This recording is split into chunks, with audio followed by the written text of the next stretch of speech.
Alrighty.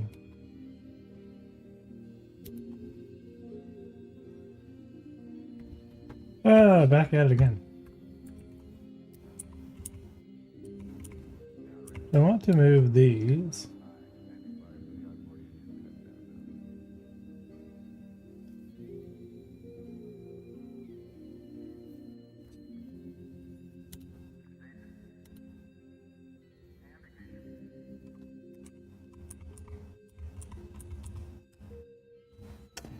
We could use remote transforms for this. Why is my NDI not coming true? Oh, because I'm on the wrong thing. 1 second.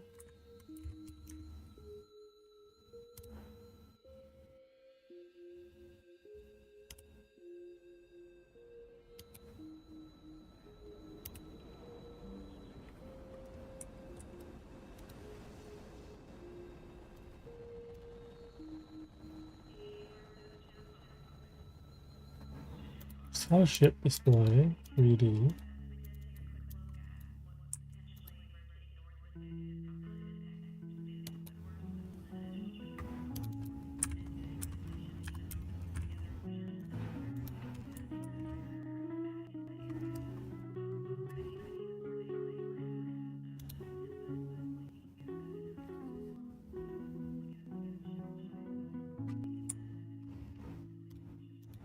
You know, I'll keep that class name.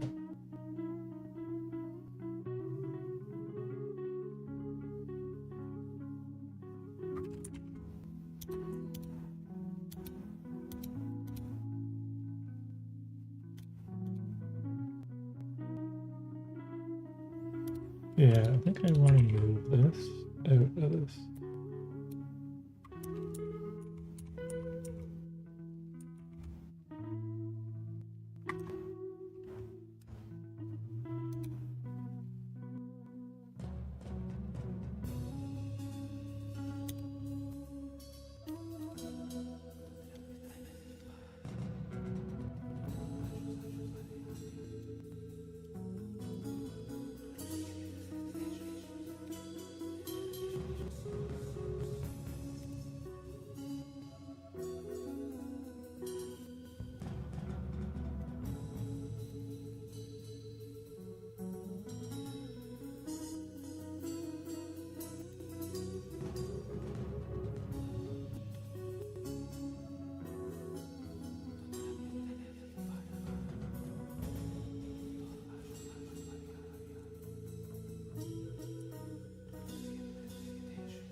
Maybe we'll handle. Let's try a class for this.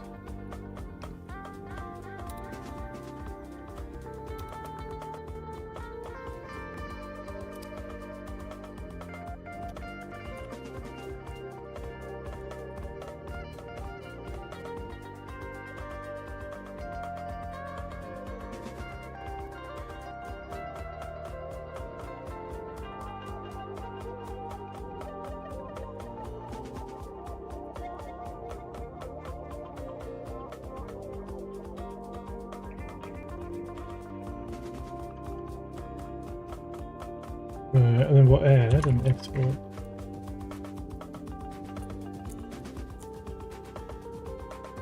MFDs.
And we'll use this cockpit.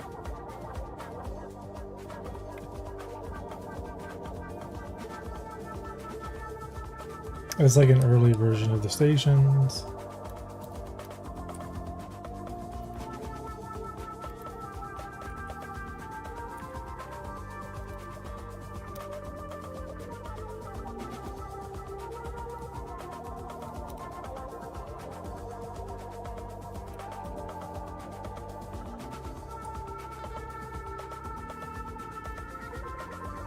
Skip display 3D.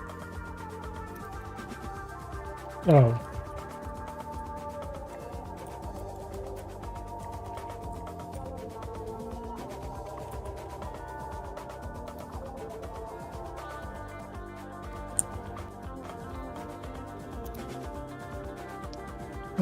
Adding your account again. What? Oh, my Twitch logged in. Hang on. The chat expired.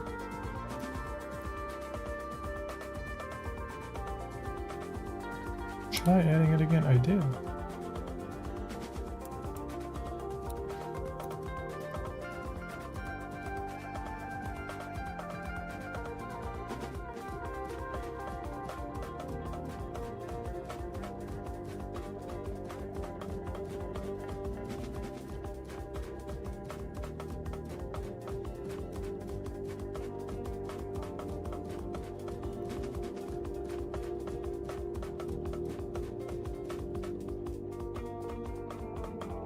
I gotta follow. Oh, that was earlier.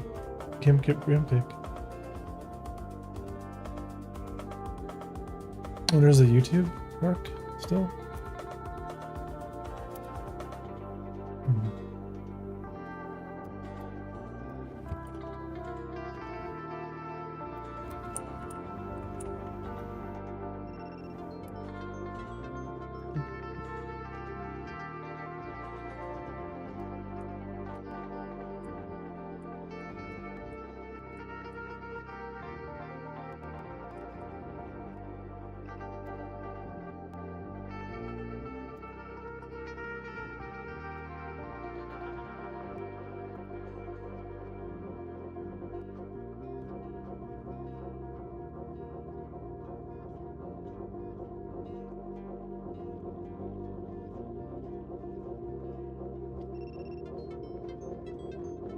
Again, like decline, close it with link.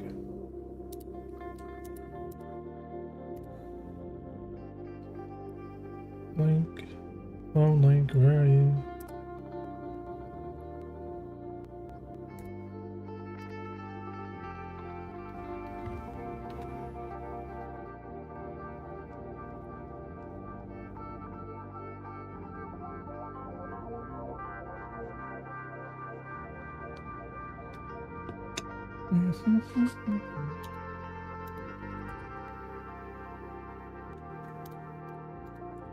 Yeah, so this will be the MFD UI.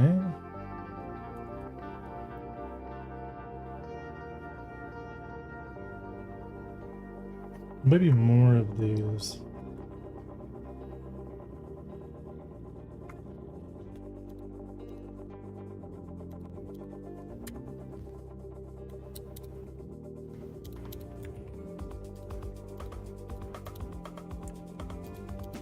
Yeah, let's create prefabs UI, ship UI.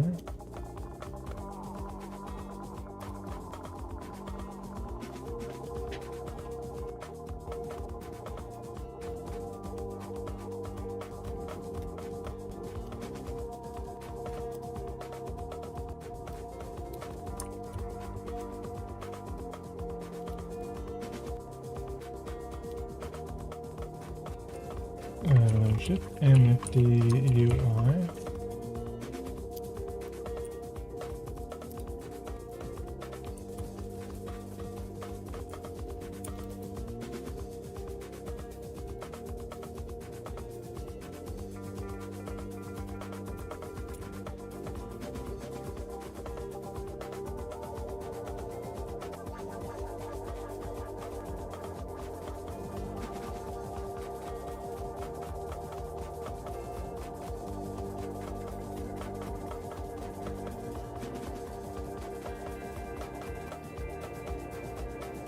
And then these are non-interactable.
Do do do do do do.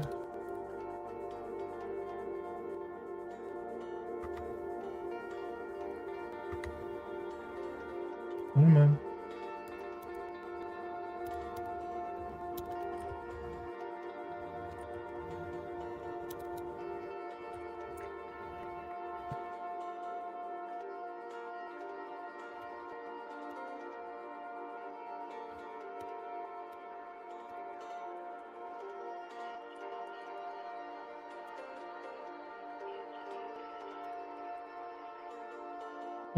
Find plumbers in the easiest way to find a class in a set of this appearance. I don't want to traverse back.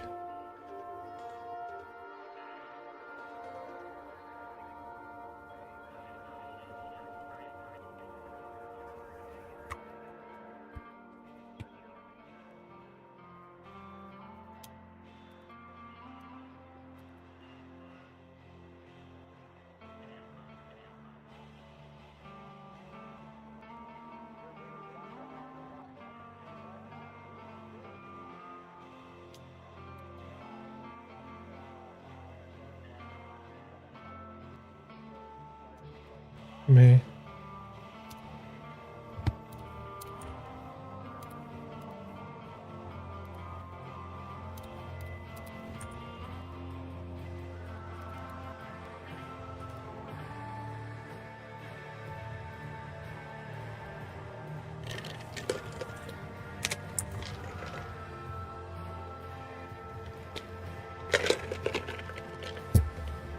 We could hook it up manually, I guess.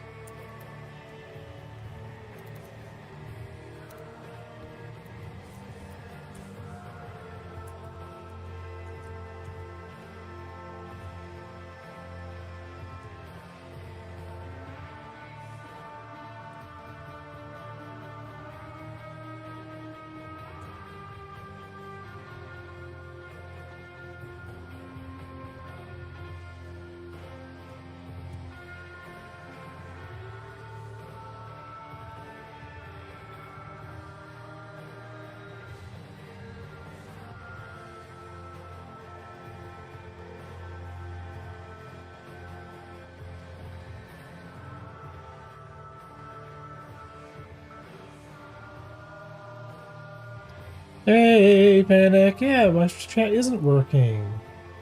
What have you end up? What have you done to end up not knowing how far up the thing is you're looking for?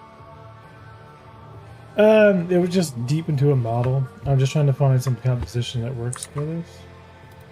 With these little ship MFDs, I want to pull data from, and I just want to subscribe to something in the parent. I want to find a quick way back to the ship root.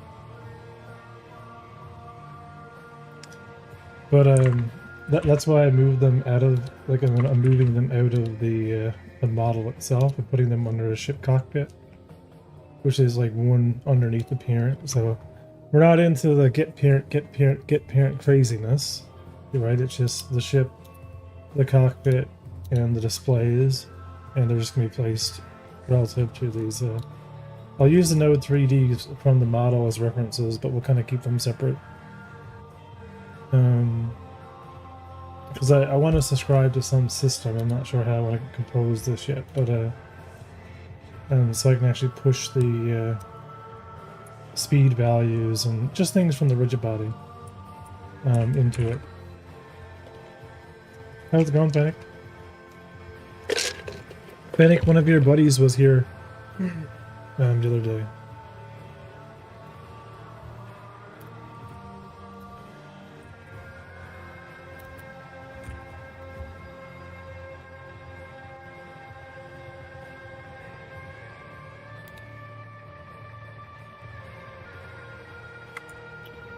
You know what'd be cool?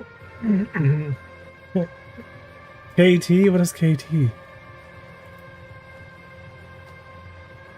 Oh, he's interested in making a Zoids game. Oh, cool. Like Metroid?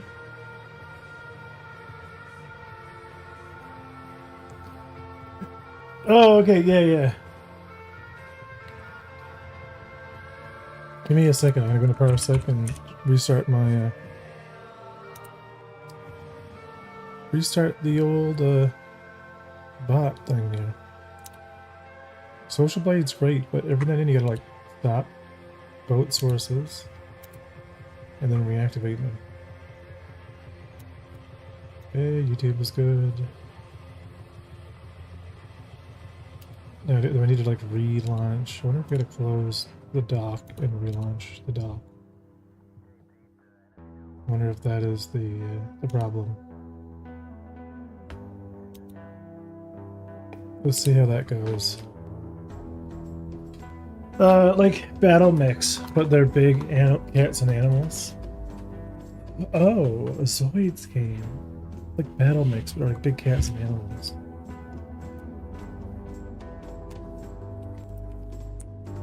Like Voltron type stuff?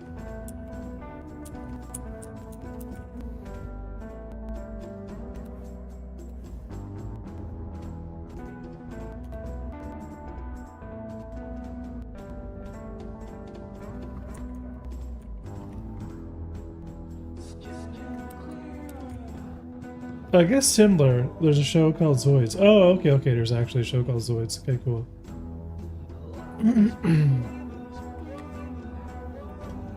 Oh, I'm excited, Panic, to get to, I don't know, playability.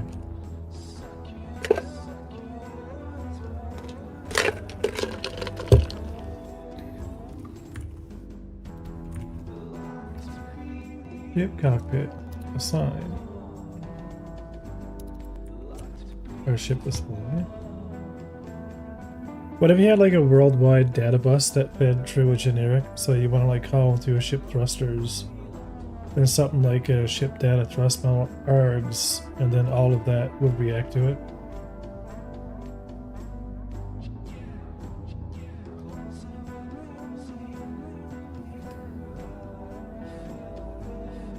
Not event. Bit of a weird pattern. Yeah, I'm not sure.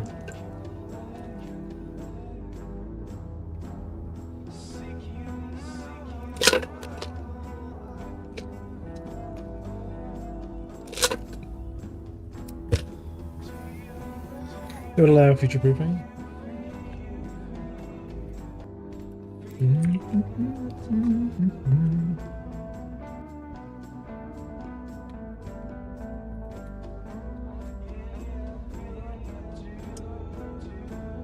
Yeah, I'm gonna play around with it. For now, I'm gonna hack shit in just to make it bad.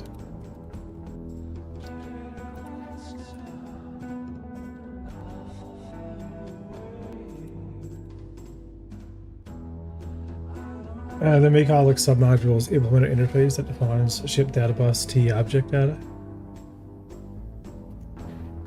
I still need to like, because every ship is unique, and there still has to be some type of hierarchy of where that data is on the route of the ship, or you know, like UI is going to be not necessarily tied to FPS, so it's going to be requesting that data from whatever that source is continuously. But I only want the data itself to update on the change of the property that feeds the data. You just connect any module to the bus. What would the generic be in the T then? Ship data bus of T type object data. What would the like you're saying, like just maybe like feed a massive like generic, you know, like dictionary of key value pairs of like stuff that would just be like fed into the display. Oh, T will be the class that you want to find in the ship and tell something. Oh, okay. I think I'm getting you.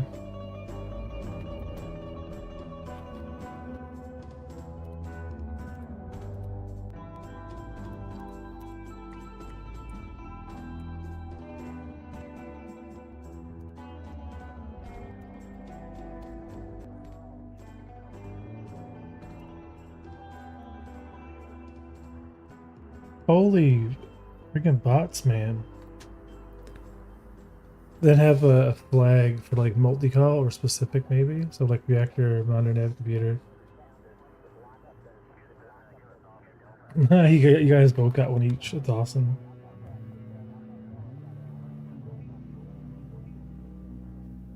It's so weird that like come in bunches. Oh, interesting. I like on the yeah, I call left, you call right.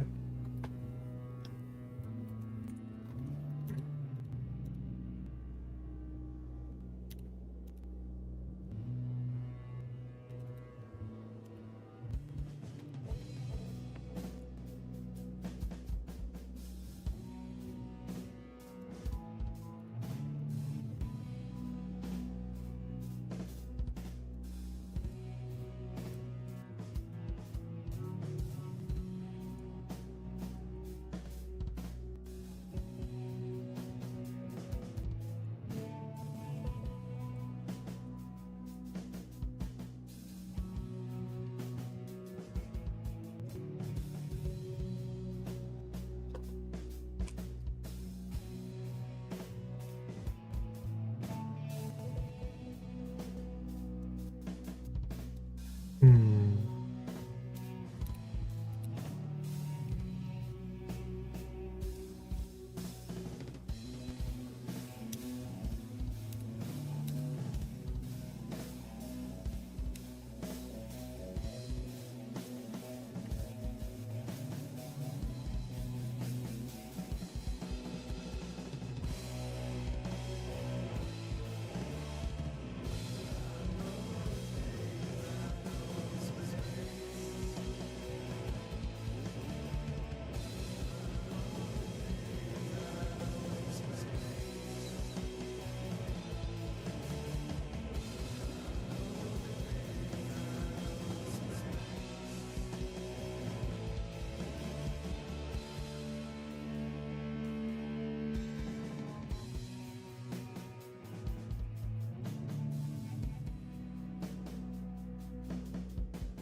Time for food. I'll be lurking. Have a good stream. Have a good one, Fennec.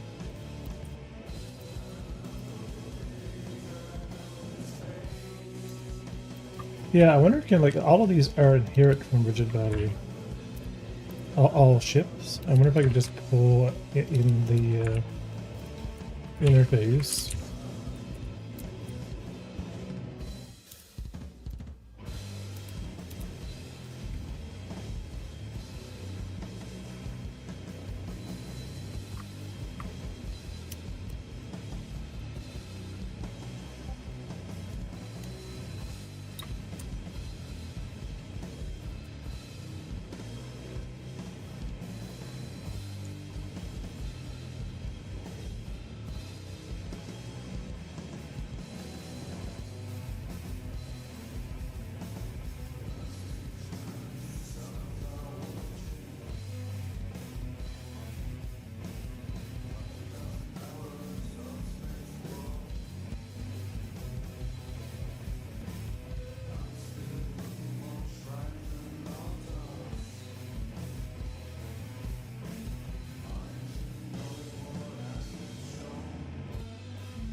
And it'll be the ship failovers, I think.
Sometimes we have to do some scenes just to kind of prove if something works or not.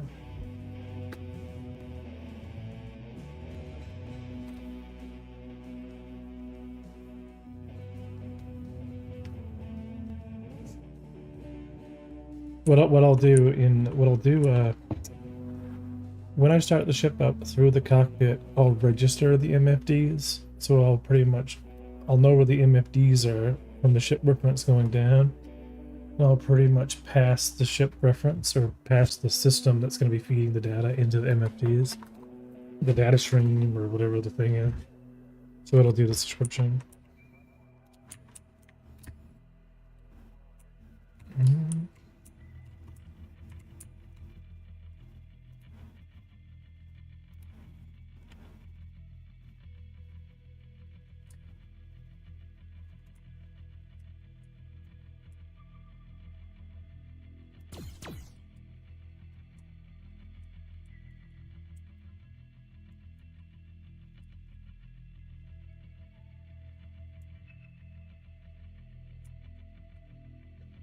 I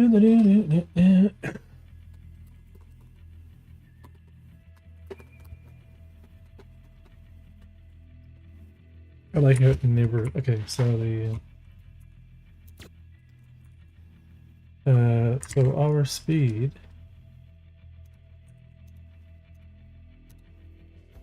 No, just reading it. We'll have a ship system designed for this.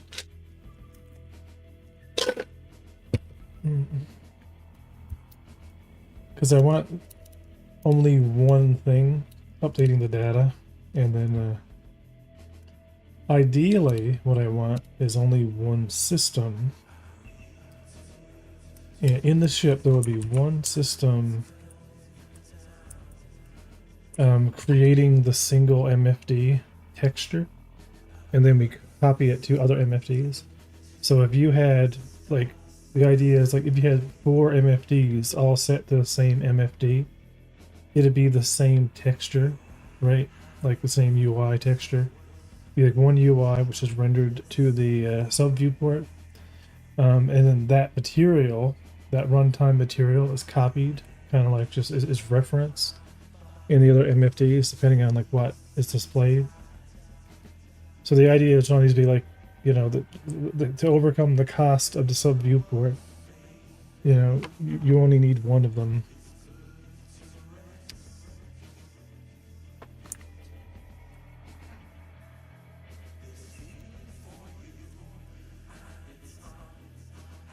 What is that? Yeah.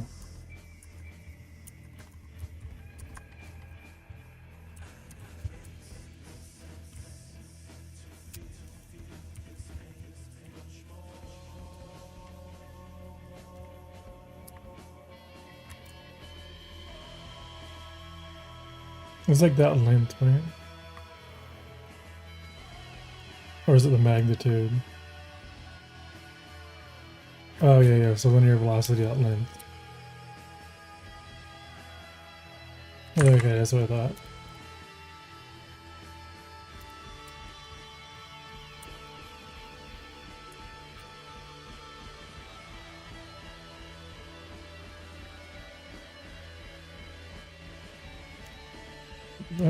Do I need to two-string that? Yes, I do.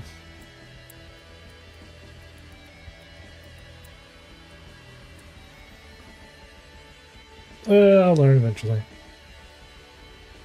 Because I want to get speed, I want to get some UI stuff, like some of the control systems. Like this is going to take a little bit of engineering.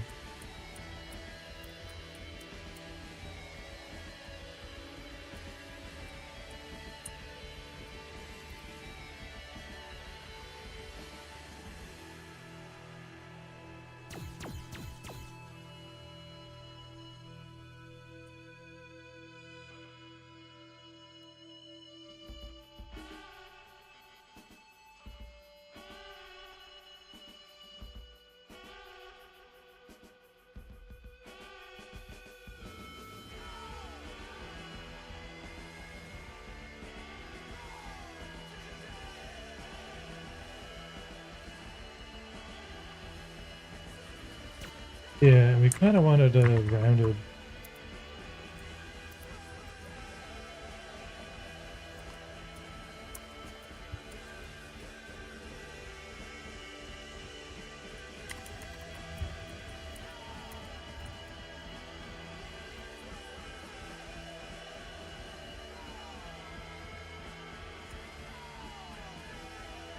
Maybe I'll use it and just cast it.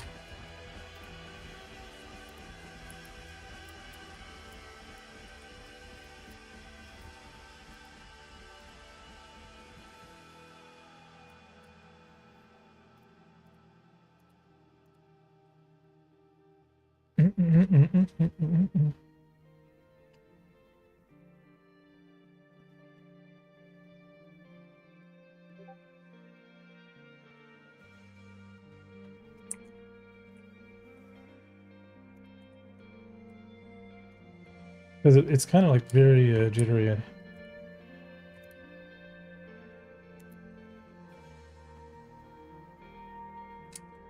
No, that's okay. That's fine.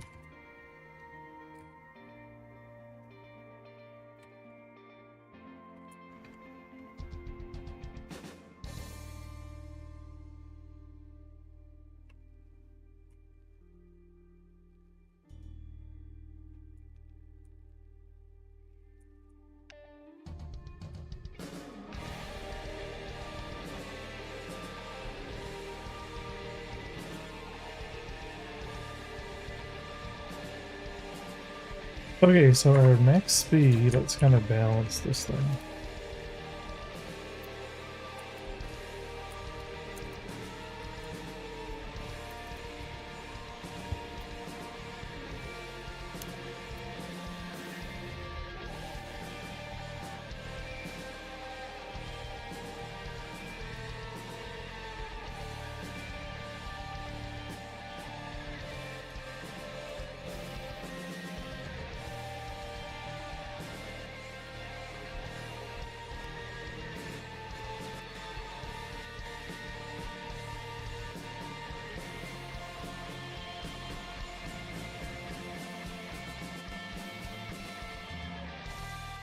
See what, see what that trust force gives us. I want to try to get us artificially maxing out at around 250.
It's gotta feel like a space fighter, but that's fine.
Do. The fight seems a bit unfair. What do you mean? How's it unfair?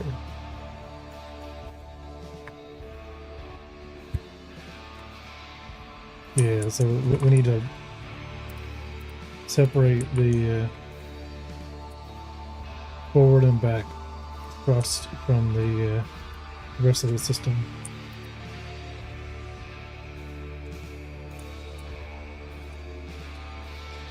But I like that speed. I like working with around 250. That might be like unfair for a freighter, obviously, but in reality, I guess for the transport ship, it'd probably be more in line with like 400.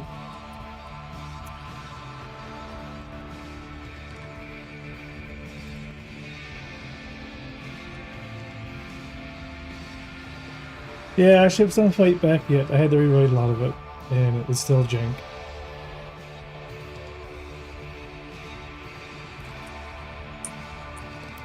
Going to be jank for a bit.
Anyway, this I just want to make the ship fast enough that we can actually traverse around.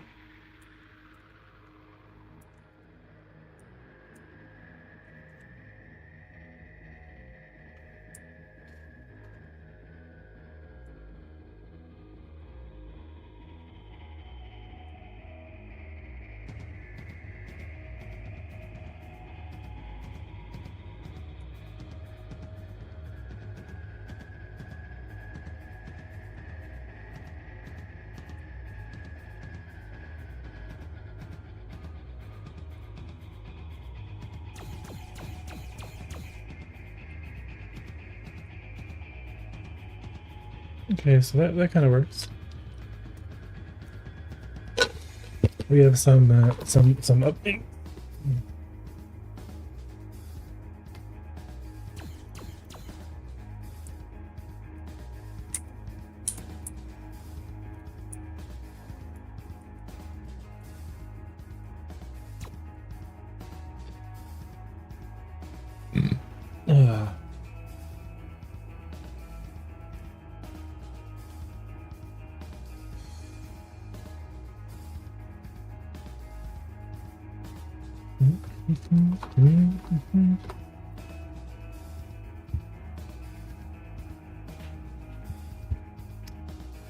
Uh, let's see. What should we do for the indicator?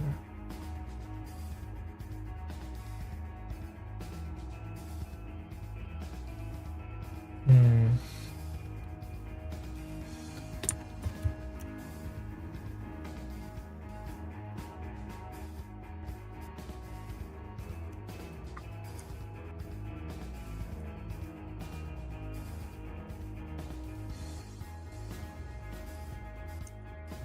Maybe I did want a cube.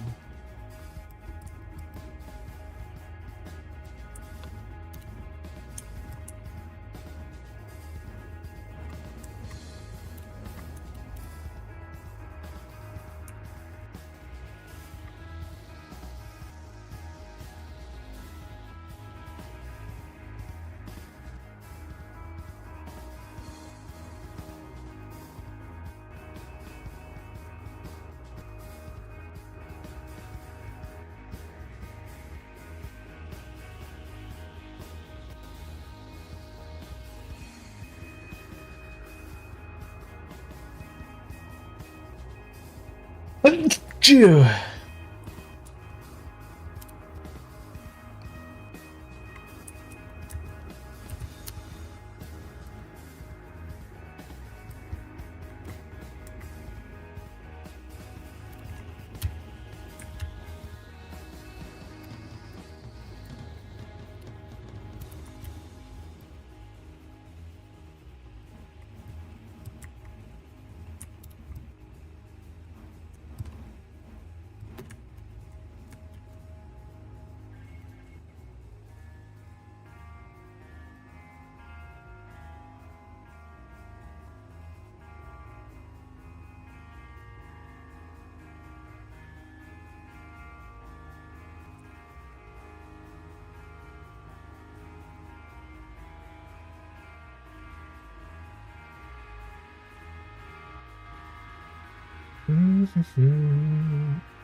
Yeah, what if we do something like this?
So tiny.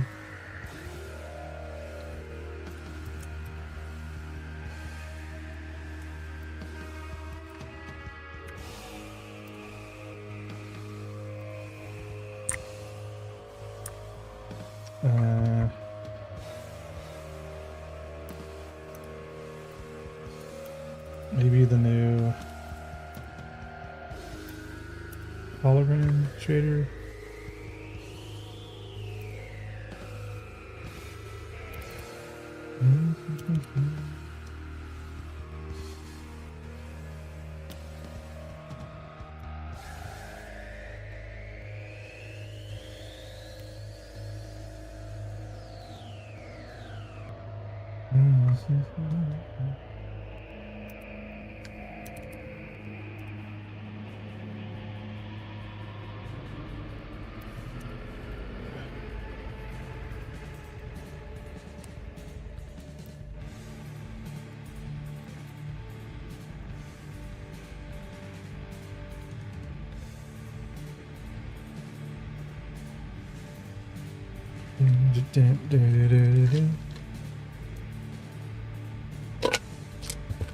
Yeah, I don't know if that's going to be the material I'm going to keep putting. Prefabs, UI, 3D, direction indicator.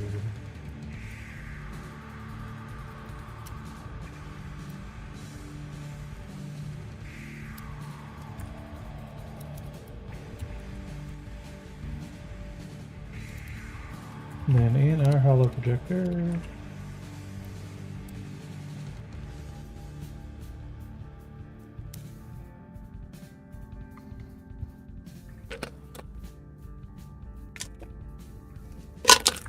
We technically already have one brought in here. Add a child node. Node 3D.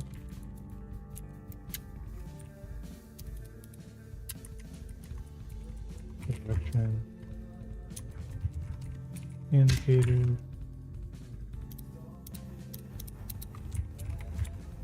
The bottle can go inside it.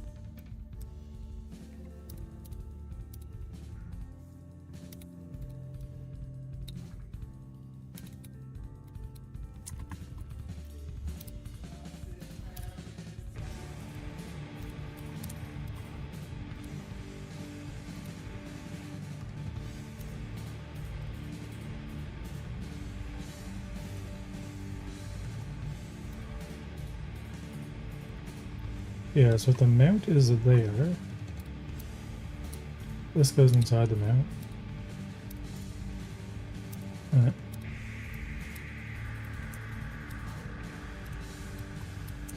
And then this indicator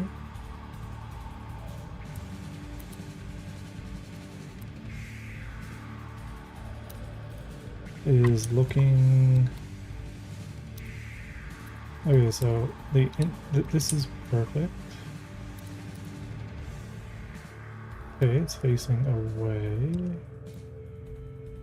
Oh, it's not. Okay.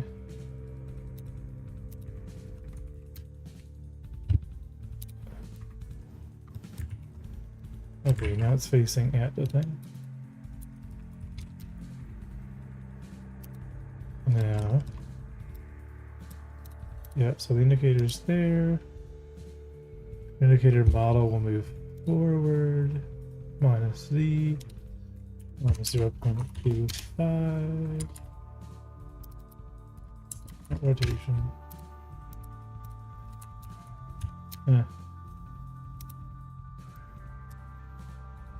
Wait, what?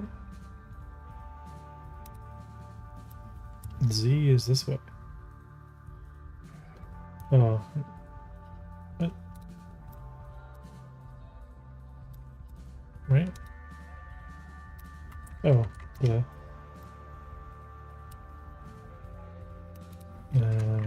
Divided by 2.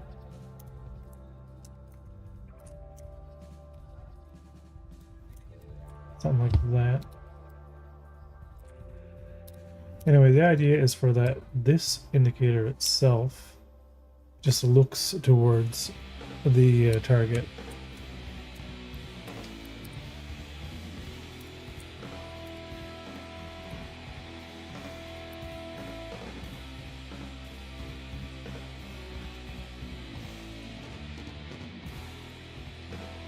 Or there's just the tip of this one node. We're really just rotating this node to face a direction which is relative to our direction, relative to the ship in our own ship's local coordinate system.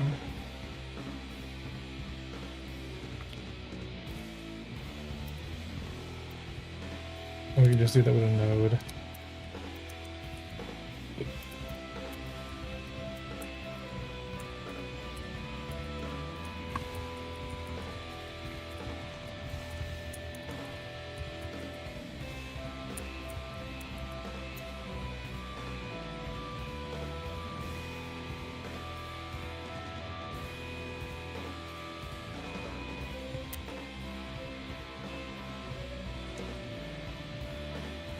Do we have our ship position from here? I guess it doesn't really matter.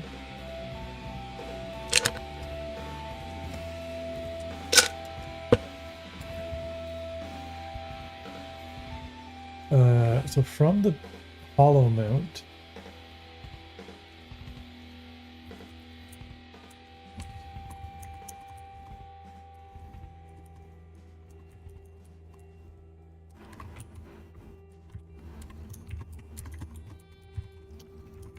probably a bad name for direct target, but whatever.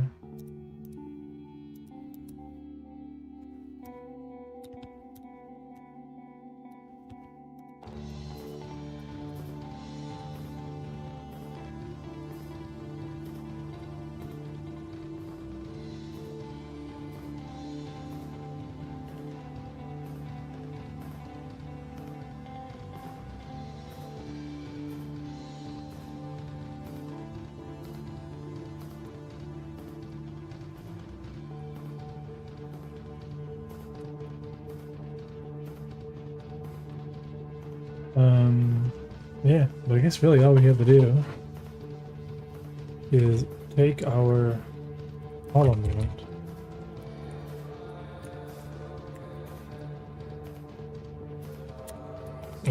bring to local, target global position.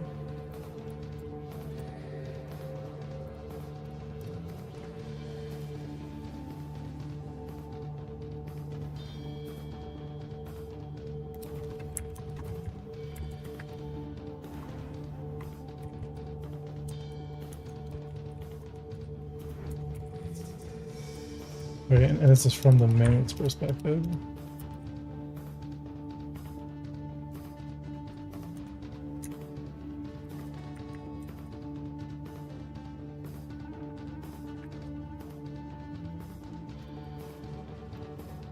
And then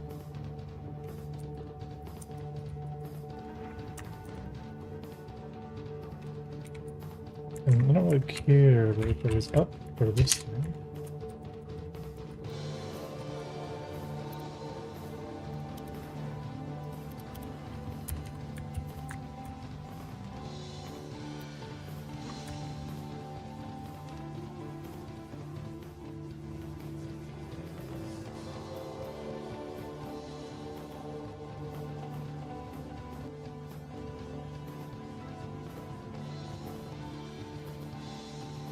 Direction indicator.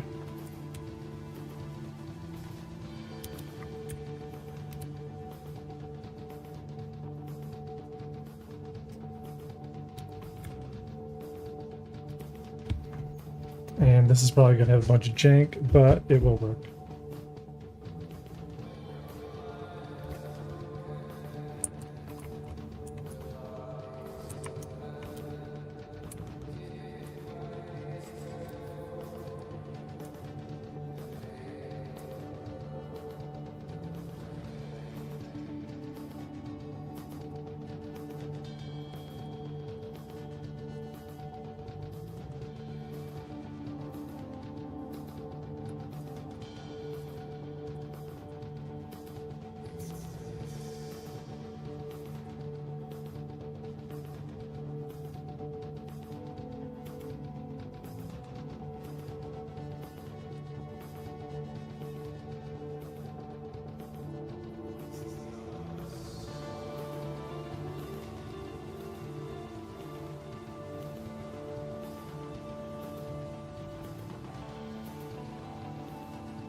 Hmm.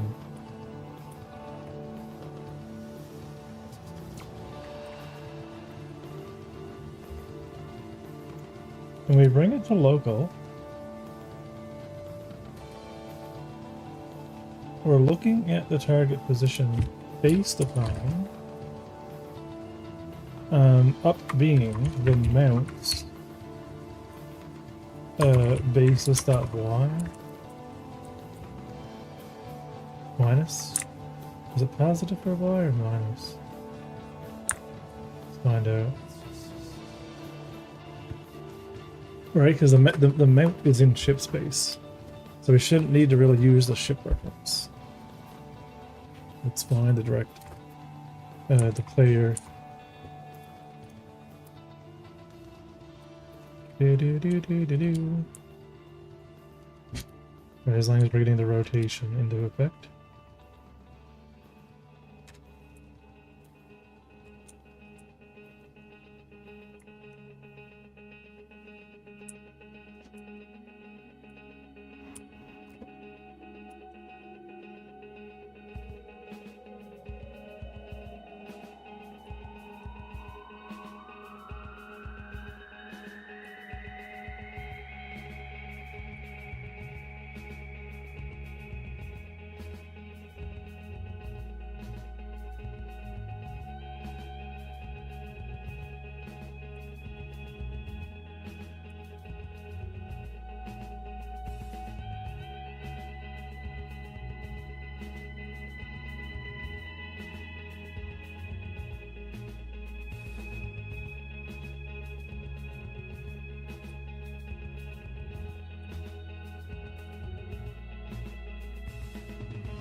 I don't know.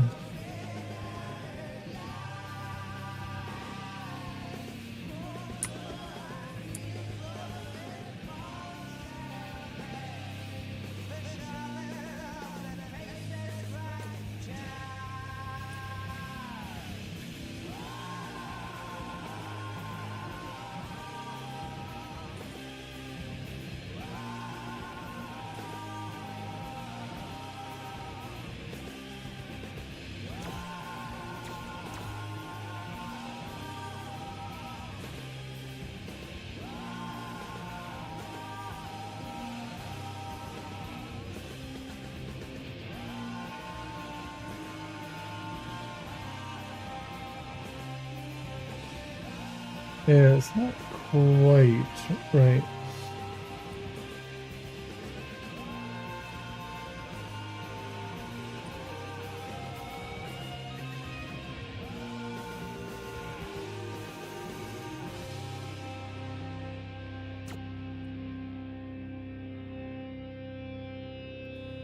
Is it minus y then? Right? But it's not quite right. What? Rotate the node. Oh wait, what's the other option? Use front model true.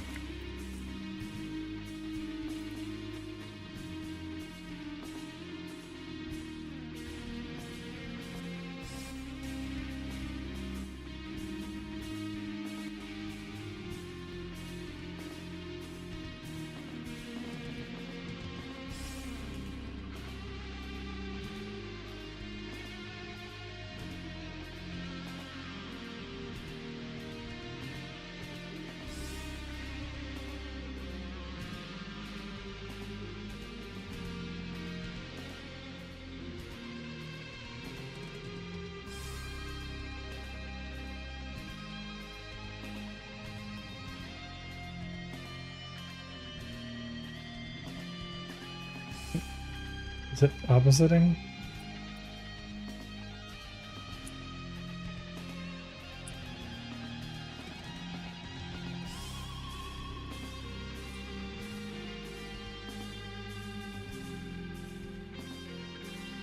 Yeah, I think it is accurately oppositing.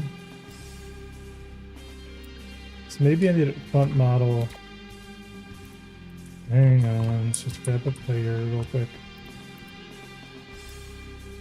Or a box.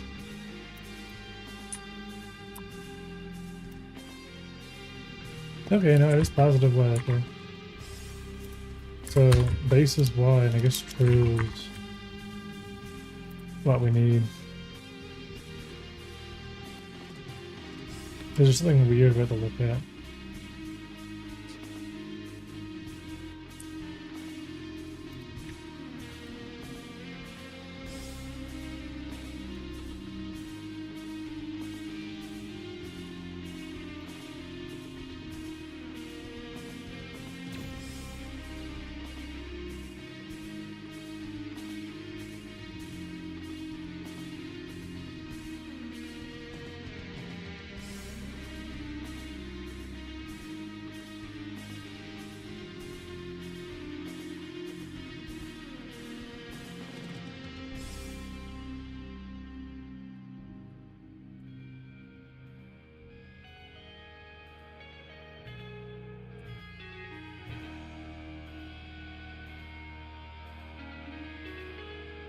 No, it's not.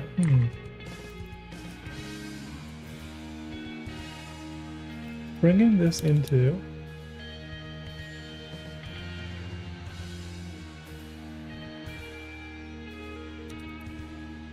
do. Maybe you need to move it into the indicators local space.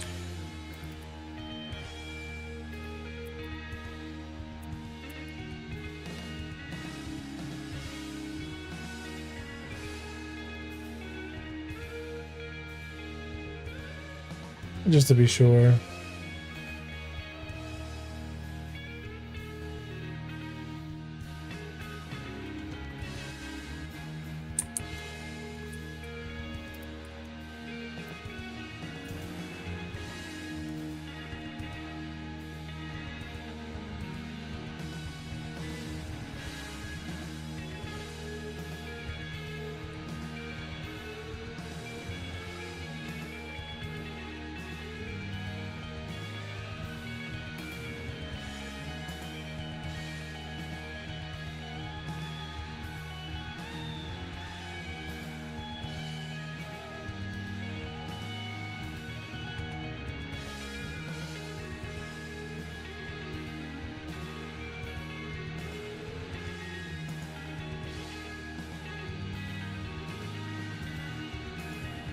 Evil genius is making it happen. It's working. Well, I want to have a real screen indicator of where the target is.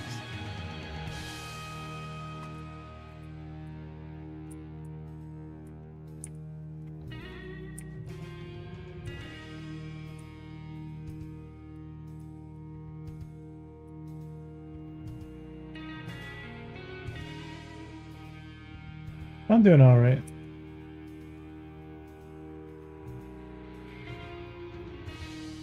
It's just not like entirely accurate because we're kind of projecting from Like, because we're left of the hologram and we're looking at the hologram from this seat.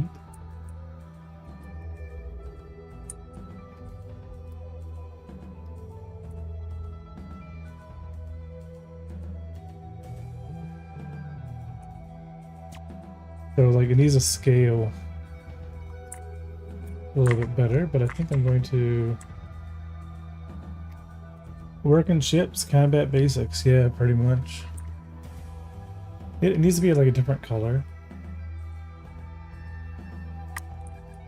And the system still needs work.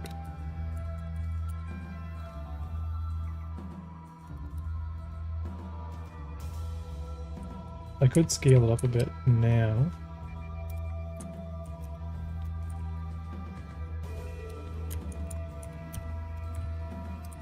And like kind of bring it over whatever it would be. If it was underneath us, that would be visible. Yeah, so that's fine.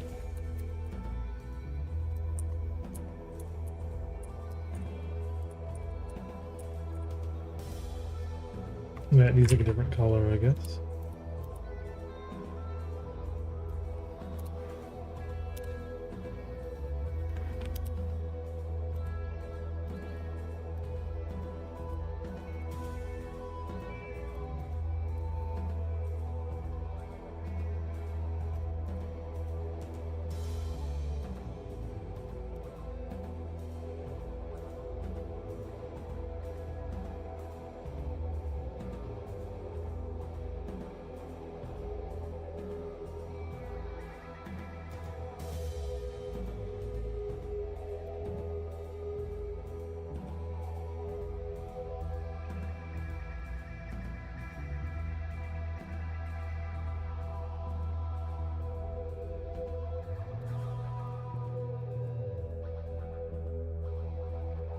Yeah, because I still got to get the bounding box of the model and then scale the AABB to the to fit within like a correct scale.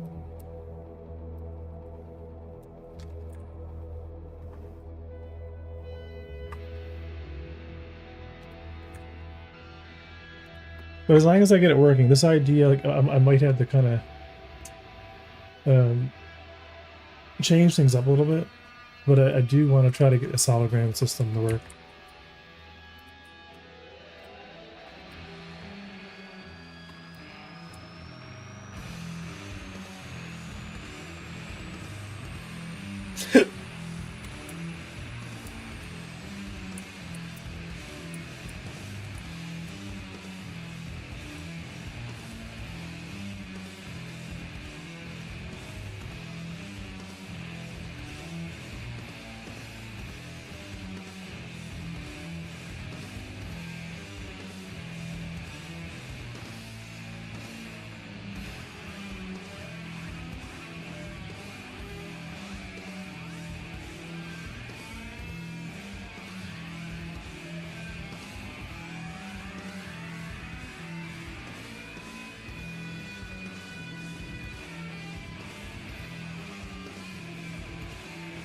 I wonder.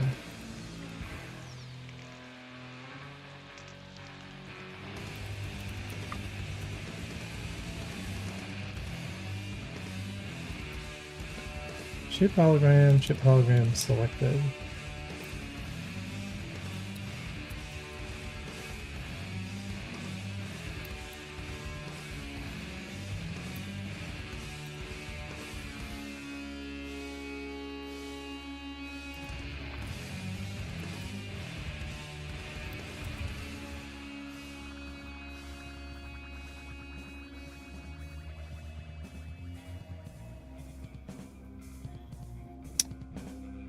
I could make some of these ignore the Z buffer completely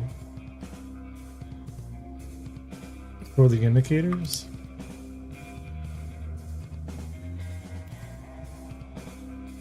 I'm gonna play around with this for a little bit.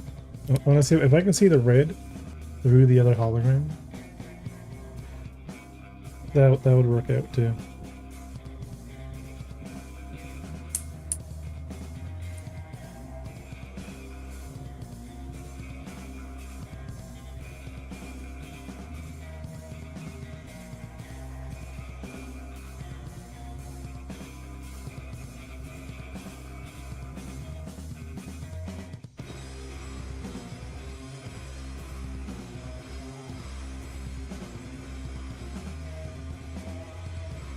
No.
Yeah, what if it's only accurate when we're aligned to the same plane?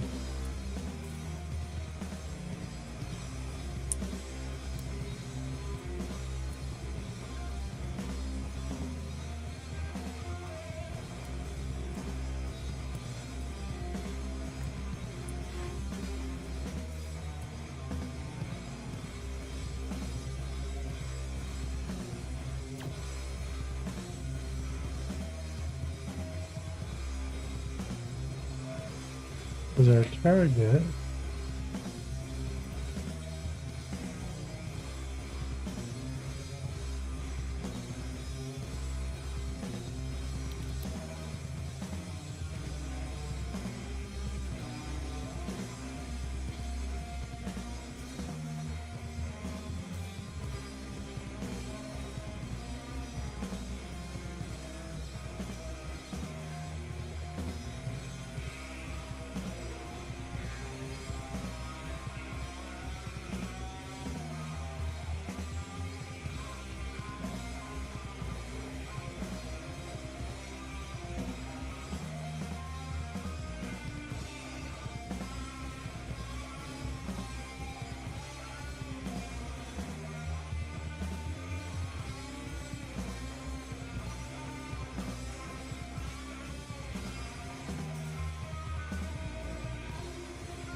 Yeah, if we're moving this position to local, our rotation shouldn't really matter.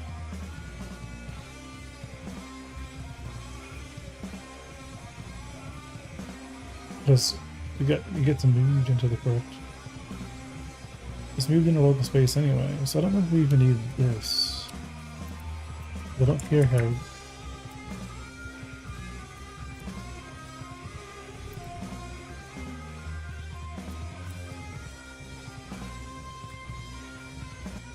I don't think we really need the up.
No, maybe we do.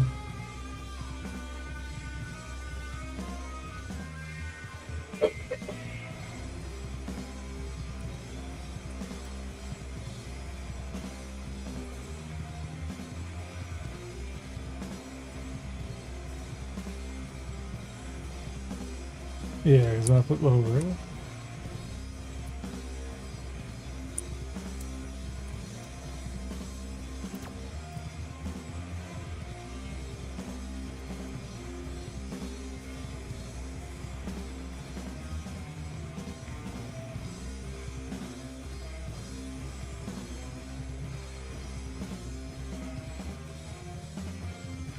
Wait a second.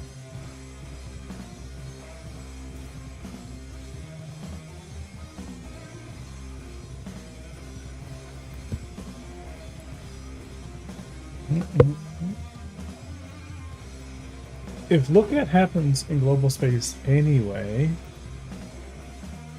we might not need to even move that into. Yeah, they might actually just work on it. So I'm just being over engineering it, but it's not a curve. So that actually does actually happen in global.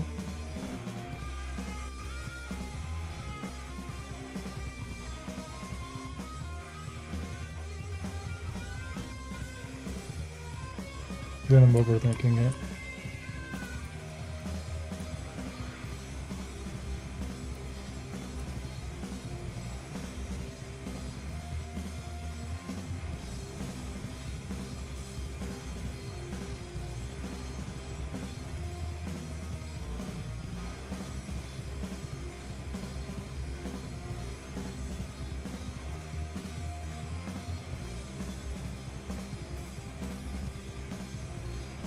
Yeah.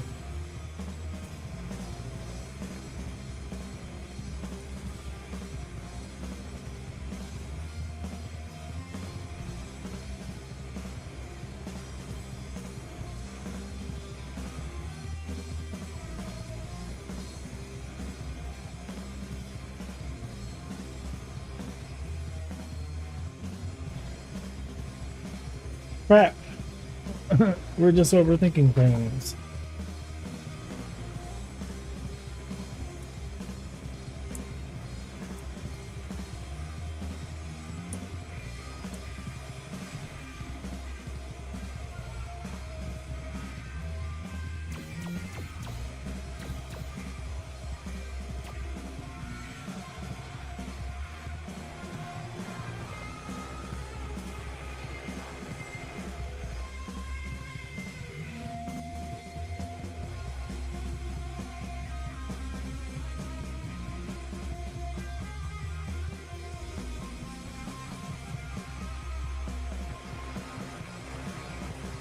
If target is null, then before we return,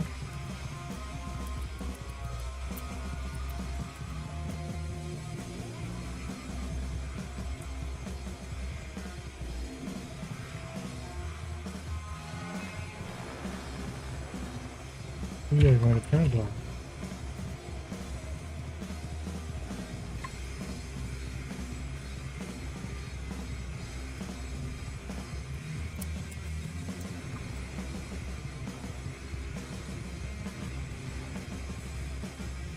And then, obviously.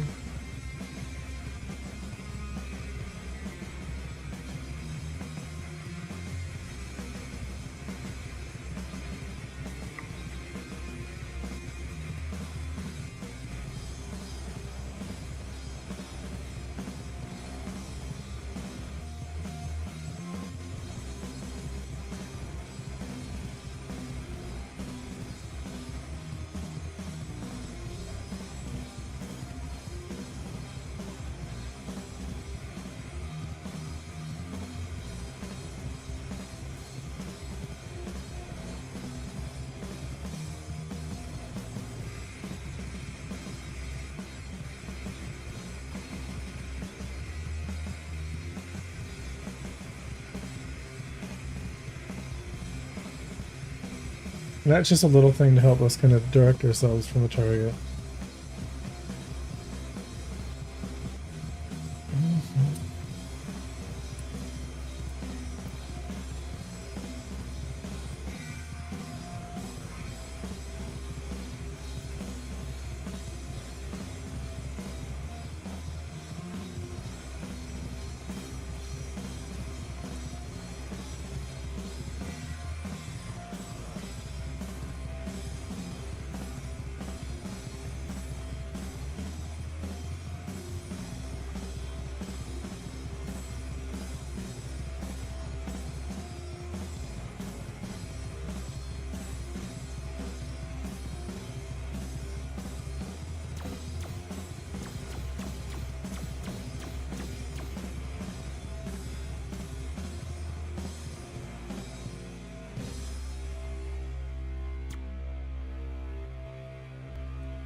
The clone was no.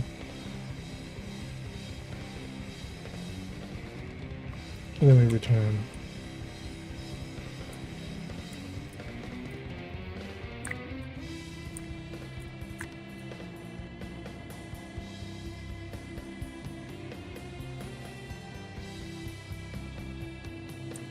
And I'll get rid of those errors. And then I'm going to take a bathroom break in a second, and then we're going to finish working. I got to create a visualization system for like visualizing cones and fulcrums and things like that. Insane.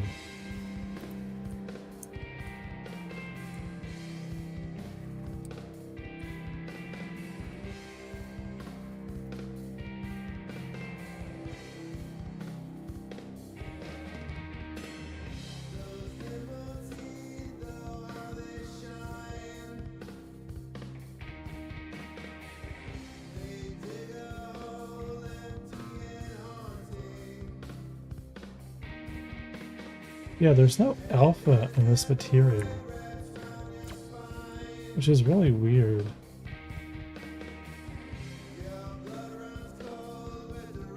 I mean, there is, but we're not...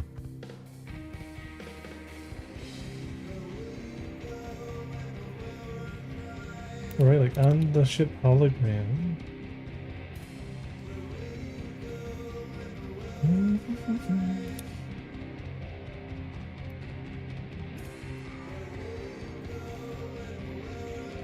I don't think it takes alpha. I don't think I set it up for alpha. I think I need to edit the shader.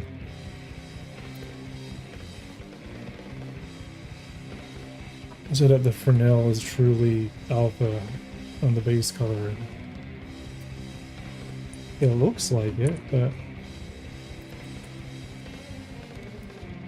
nothing is passing through it.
What if I kill the death buffer?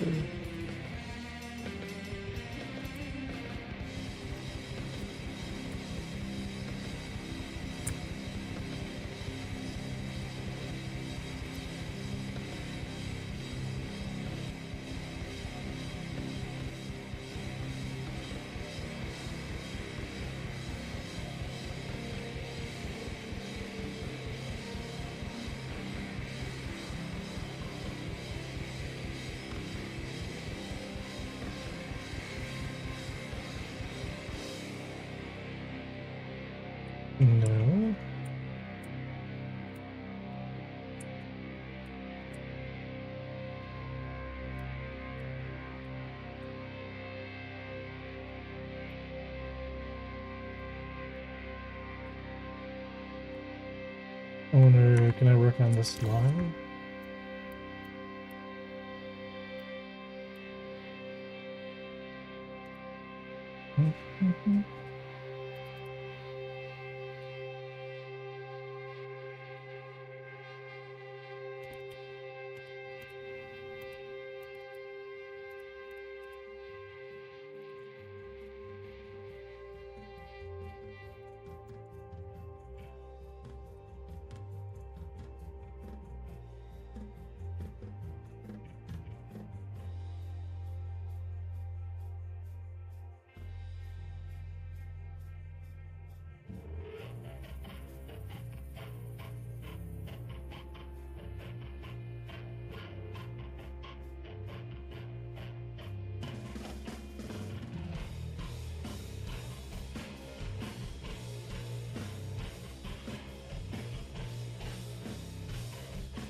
Dinner time. Have a good one, David. Cool, cool.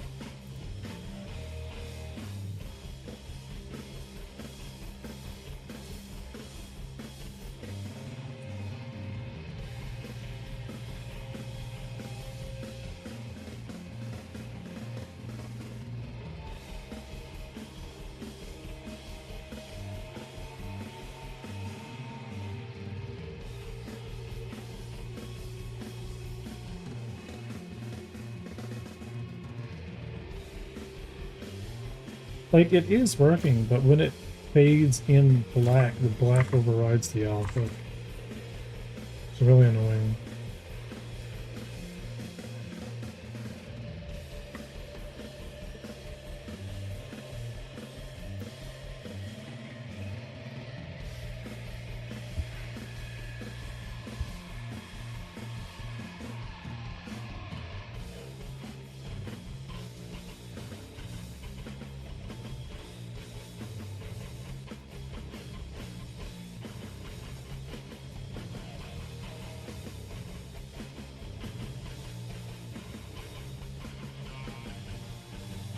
Yeah.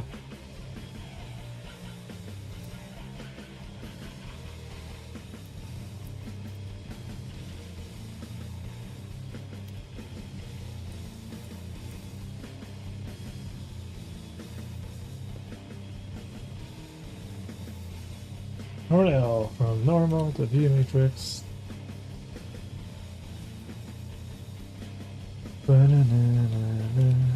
So for clamping to 1,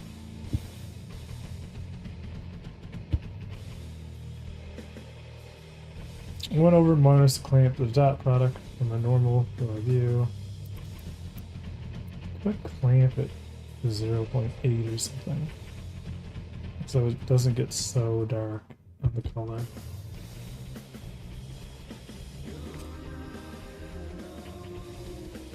Ah.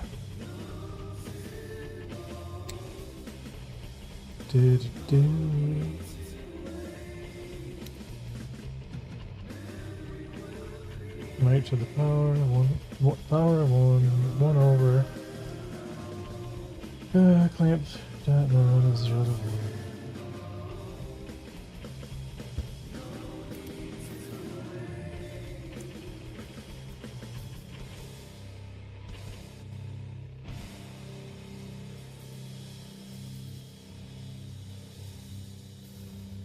We don't quite for now all the way in. We do.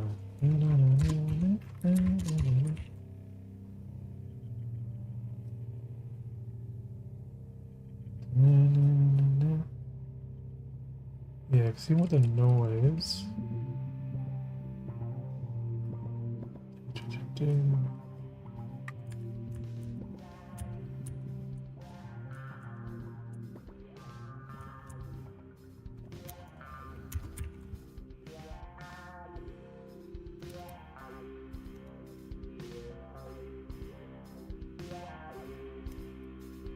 Okay, yeah, so I'm doing a 0.333 alpha. So the maximum alpha it can become.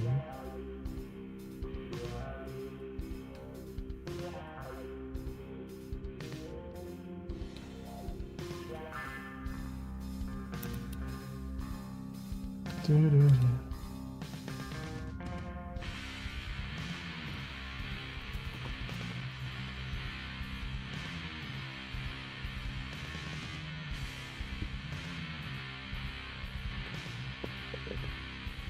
Woo!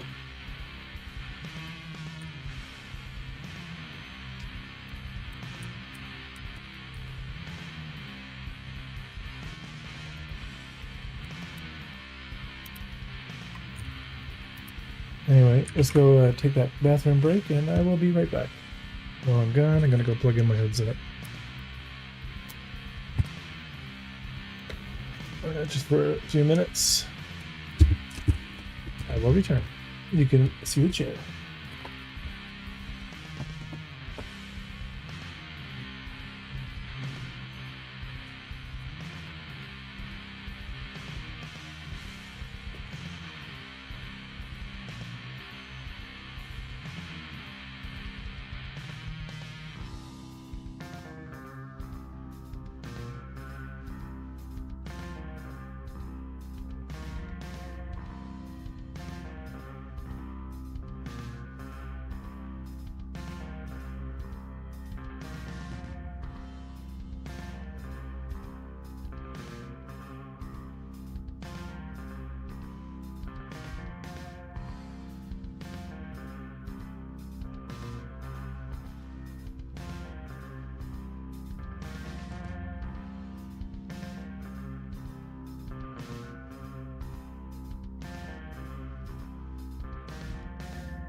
Oh, what are we doing?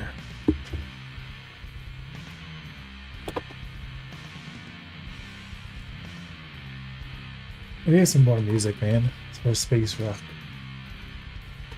Something new.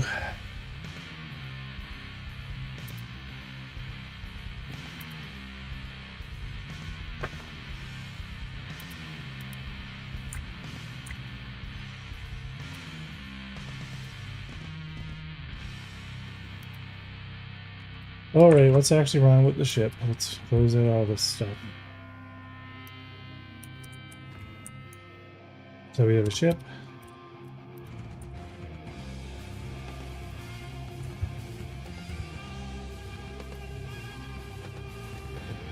Do they still shine the light in Gotham when they need Batman? I don't know, man. I'm more of a Lex Luthor, so I wouldn't know anything about a Batman.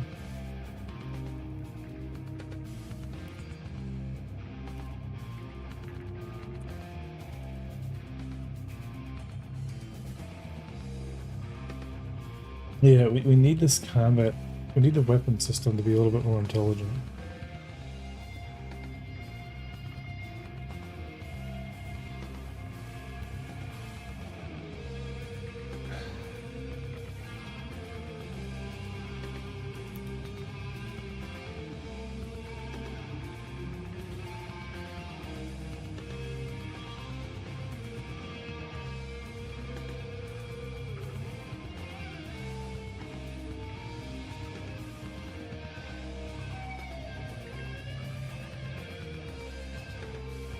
Yeah, let's start moving some of the stuff out of the way.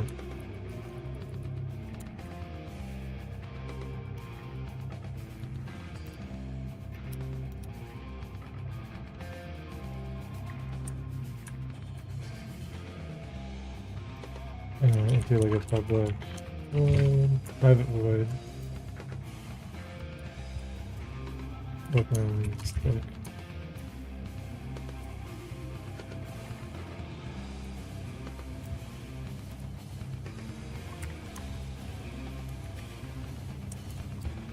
And let's see what this is actually doing.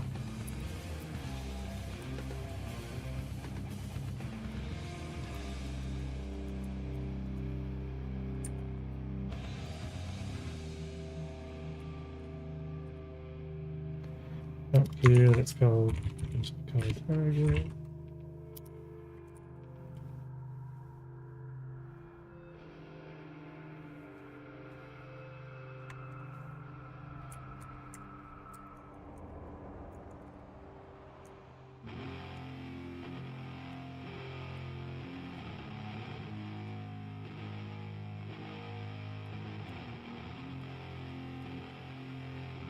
Let's see what our actual target is here that our weapon system is going to be dealing with. It should be us, as soon as we're in aggro range. Assuming that sensors tracks the target.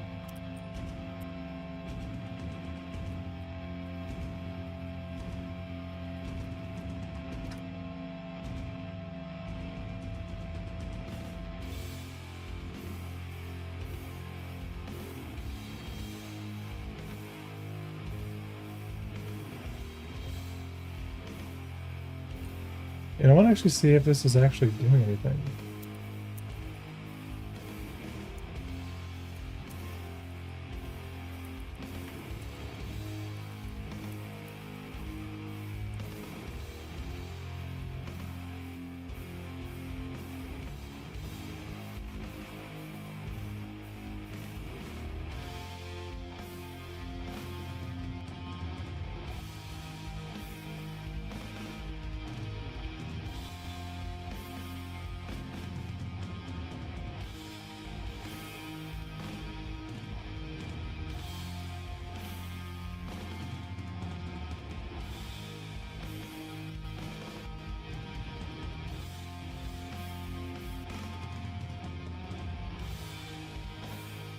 So it should be spamming us. But now, can we make these group? Like Unity does? Yeah, like, yeah, okay, okay, yeah, when we collapse duplicate messages.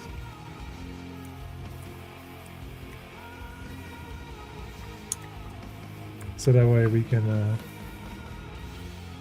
as soon as we spawn the ship, we want to see if we're actually A, getting added to the aggressors of the ship, and that we are the weapons target.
So we said that this thing is a pirate.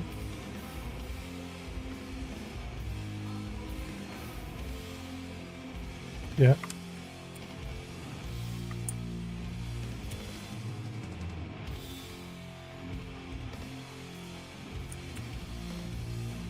And we're not getting a target.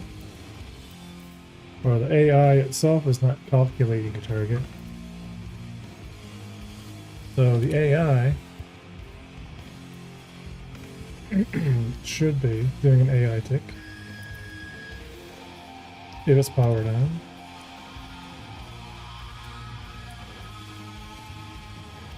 This is our main AI tick, which is custom. It doesn't do it right out. It doesn't like this logic. The AI itself only happens like so many times a second. The only real-time logic is the weapon system itself, because it has to be moving turrets and it has to be firing.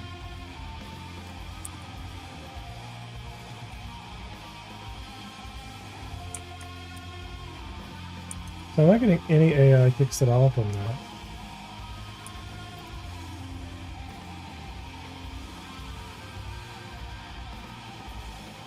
The AI is powered on. The AI tick rate is every 2.5 seconds.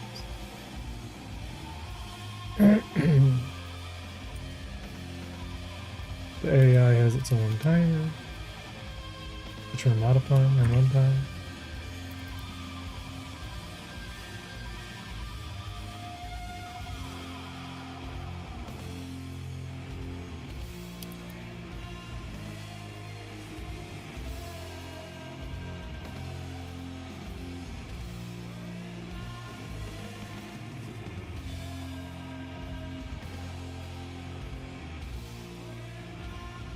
Is it not auto-started?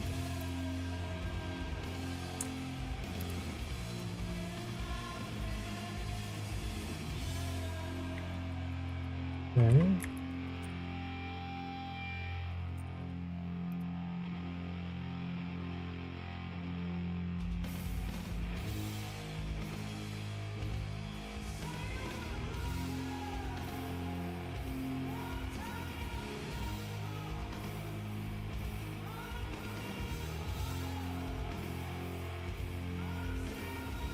Just dependency check back.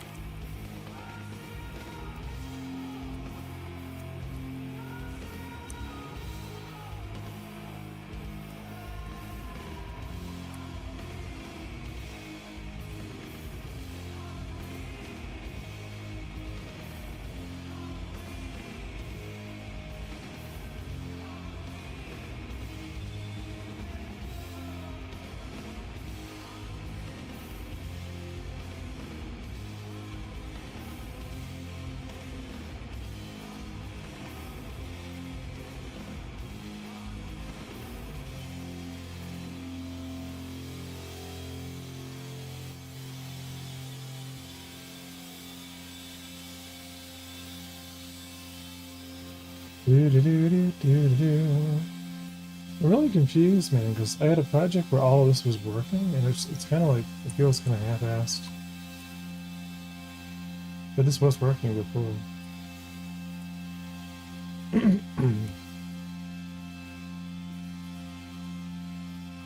Yeah, so near the AI tick rate is happening every 2.5. So as a pirate now, the second I spawn my ship, it should look through the sensors, players' chips, and consider me an aggressor.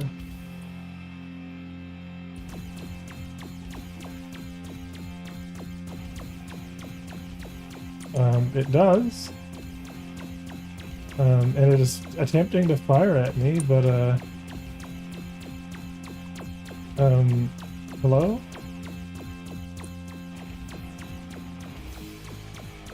I don't think that's how it works.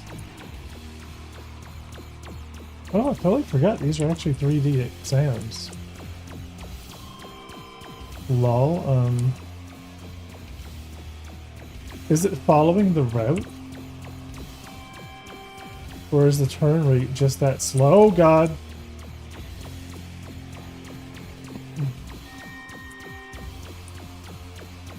Maybe the turn rate is just that slow on the NPC.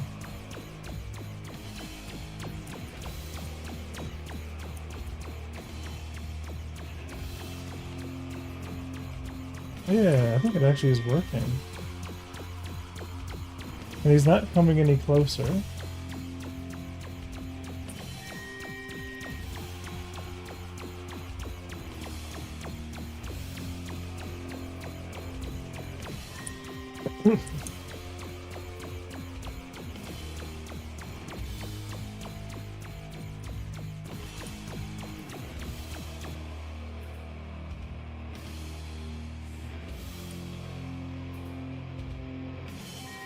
Okay, we have something.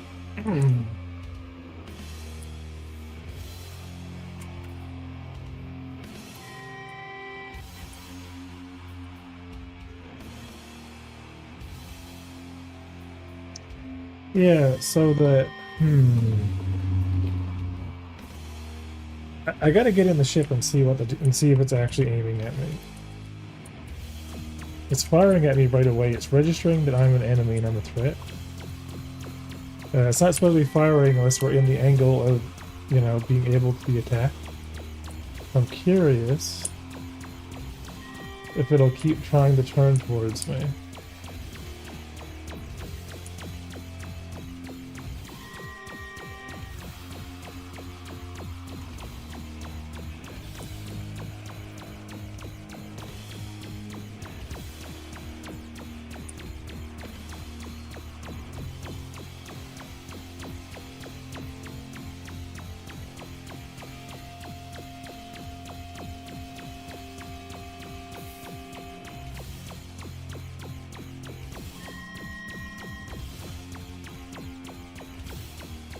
Yeah, is that a radian difference or a degree?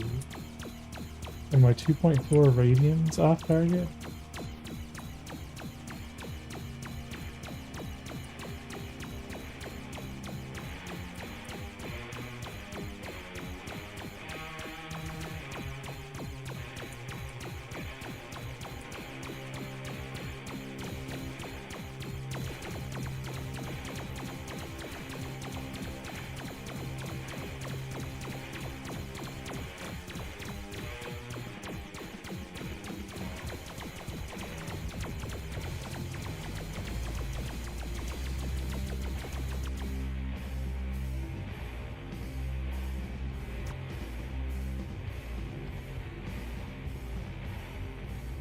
Alright, so we know the AI kick is happening.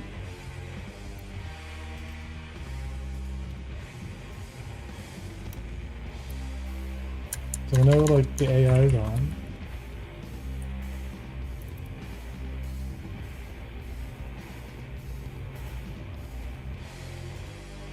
We are in the AI, so I don't know. I don't know if I need to call the tick of the AI tick. That's what it is. There are different types, though.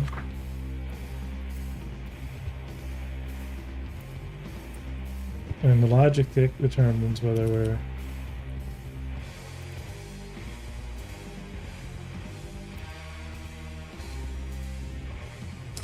Yeah, so now are we doing the pirate pick? We are. So get around target. If that didn't work, get our aggressors. Figure out if we have any players. Set target to be the first. Set our flight mode to be approaching and navigation to be, yeah, so that's fine.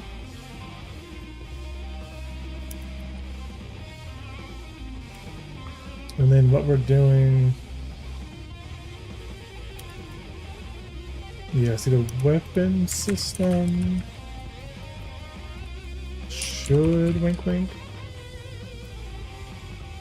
handling firing instead of doing weapon system fire.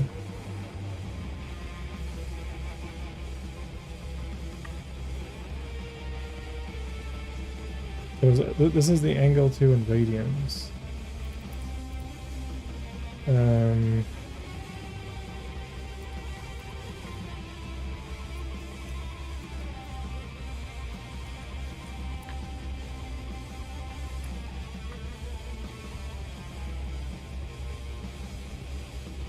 Yeah, let's say radians.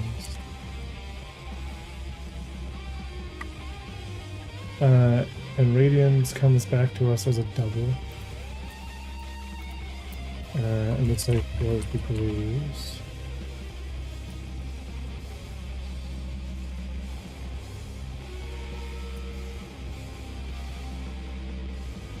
Let's bring in our radians. Or our angle.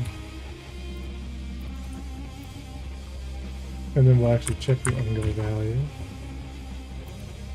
Because we want the angle value from the Z forward to be only within like 15 to 20 degrees. Are we able to fire?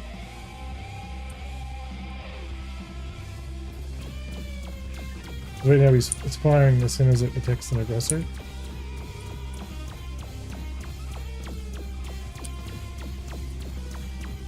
And it's like thinking that I'm 40 degrees off from, but that's not true.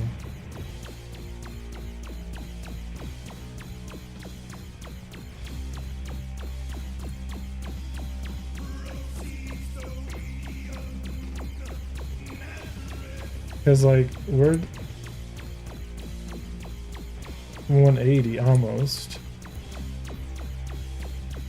and here we are 180.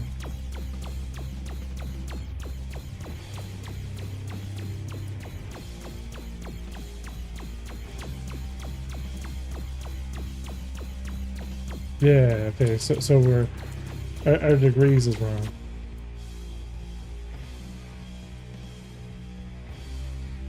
It should be our minus Z.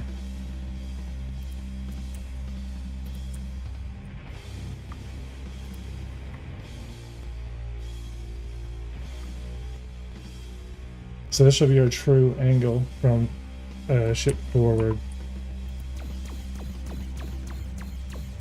I should be 180 degrees ish. Or minus 45. Yeah, okay. Yeah. Let's see what that looks like from the front now. Let me get in front of the ship.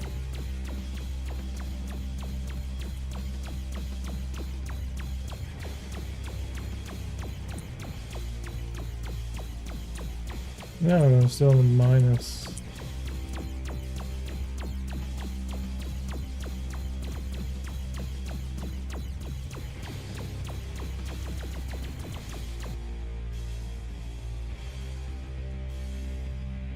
Right? What is wrong with my math today? I'm so tired. What? Our own global basis minus target direction is the AI ship dot direction to. We might as well use the whole thing.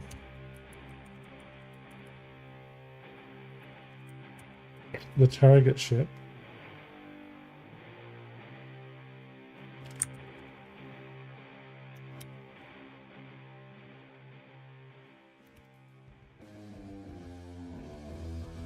Yeah, it's us. Ship that photo position. Or ship direction angle to our target. I don't know why this. Not just called target.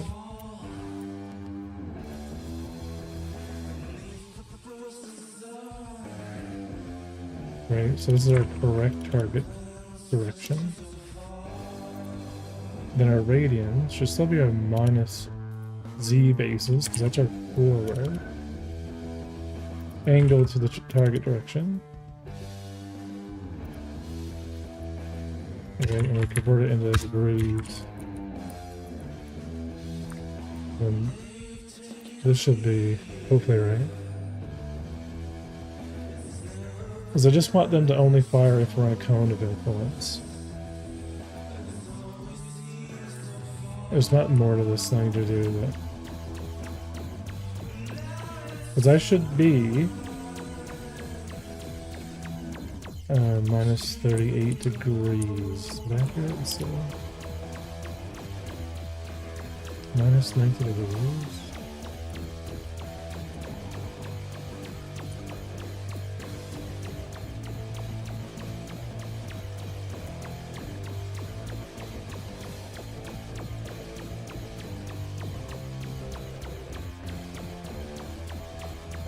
Is the NPC ship flying backwards or something?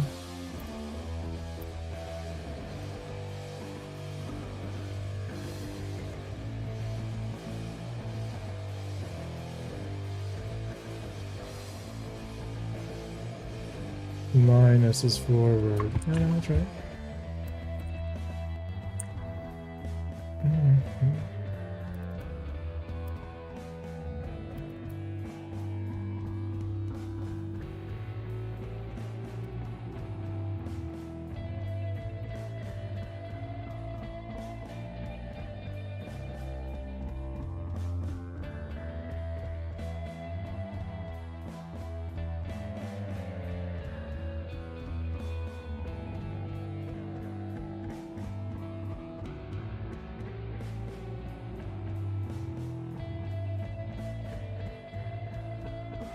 Do. Chat what? And do C-sharp. Prepare.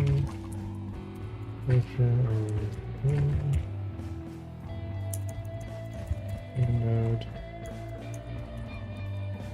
Do another paste on pasting. Z.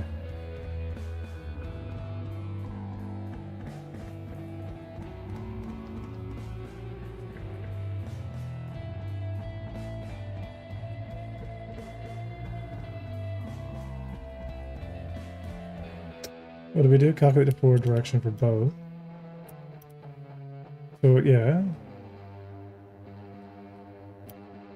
Look at the dot. Isn't that what angle 2 does? And then clamp our dot product to 1 to 1. Yeah, but what about angle 2?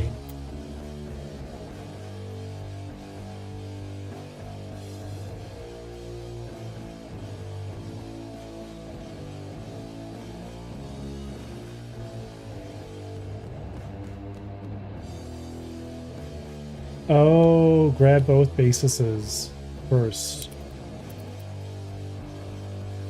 Separately. Normalize them. And then get the angle radians.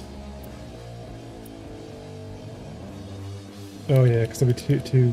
Okay.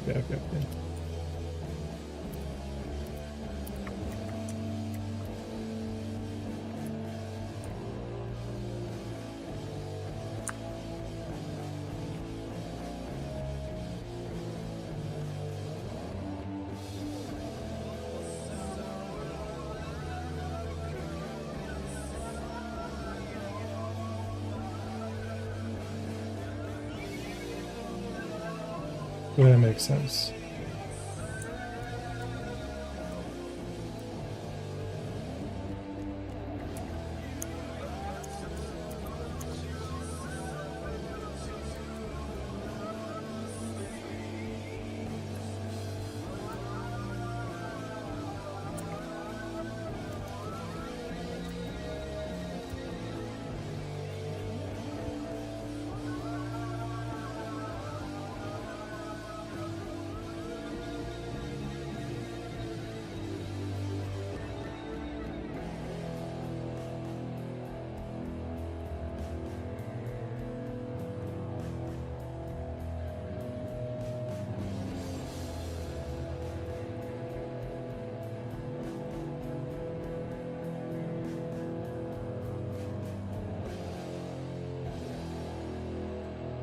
Do I really need to normalize them? I guess we do.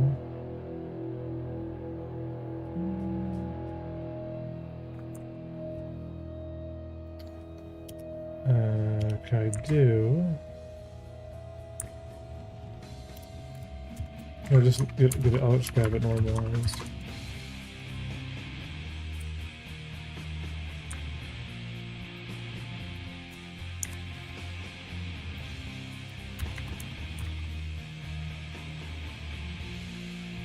Yeah, so it'll be our ship to the target.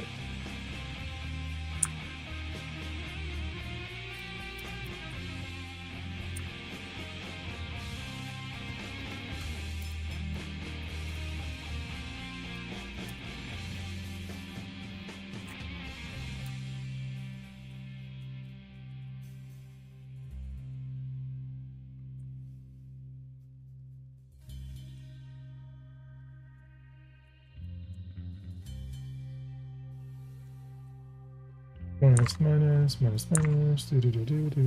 do. Okay.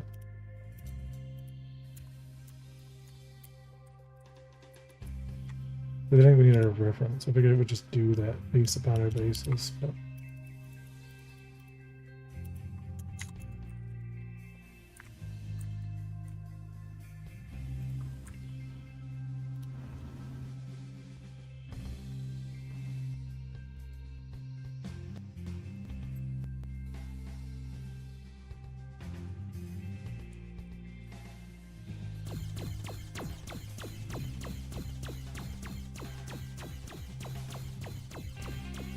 Six degrees.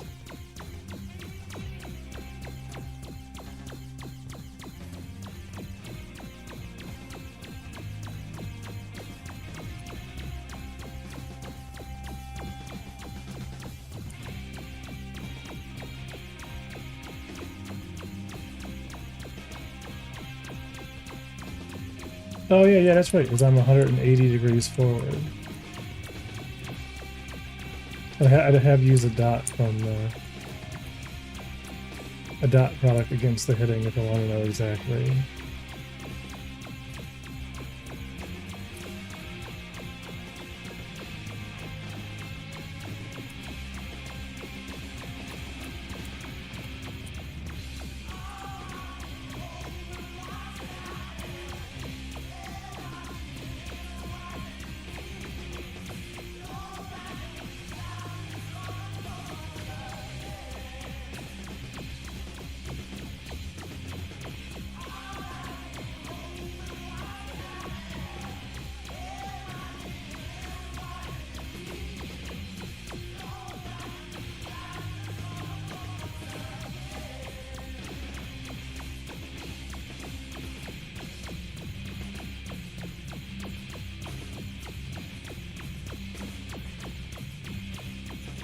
Yeah, so much issues turning.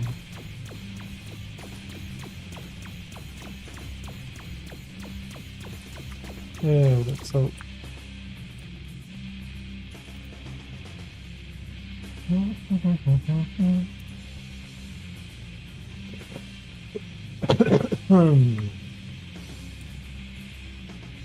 Wow, I'm out for a few days, and now we do pew pew. I'm out. Oh, out just a few days? Oh yeah, dude. I'm other than being super tired, let me show you all the stuff I've gotten done this week. Tired. So now we have rewritten the entire world UI system, added a cursor. The new UI system virtually becomes a console cursor. Like this is all now working perfectly. So now it's full joystick support, you know, and actually working great. Why is my stream really choppy? Is my stream really choppy? At least a preview of mine looks choppy. Or yeah, it does when I go really close. It's so weird because it's actually not choppy at all for me. But it is on the preview. Encoding going weird, I wonder? Maybe I shouldn't trust the OBS preview window, huh? Although I'm fluid in it. Weird. It's like when I go to the terminal in the preview, it's really choppy right here for some reason.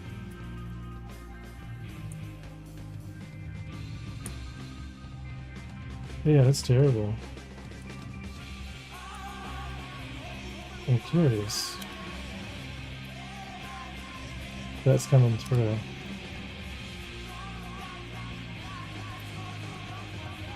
Or if it's just in the preview.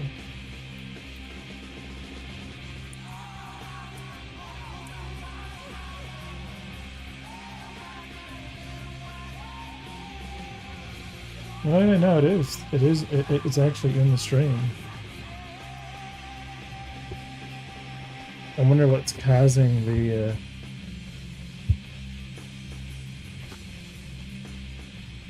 yeah, it's being really choppy.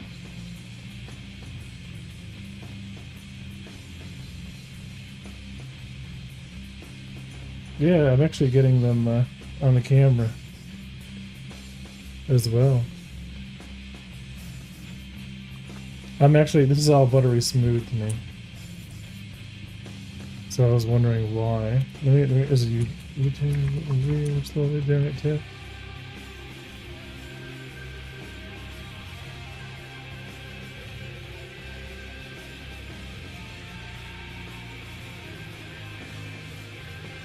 It's less choppy on YouTube, but still choppy. Let me, is it my... Maybe it's because I'm overloading the GPU? And the NDI capture is freaking out.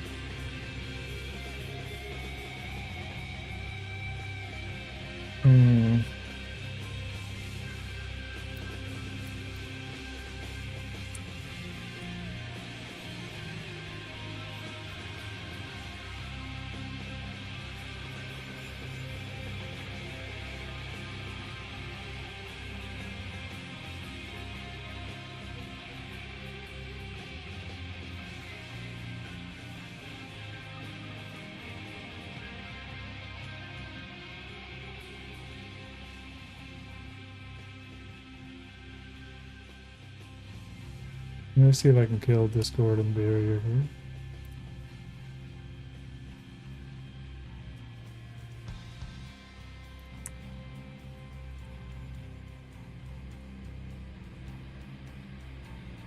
Yeah, it is. Okay, let me show you here kind of what I'm doing. It's better, but it's still doing it at times.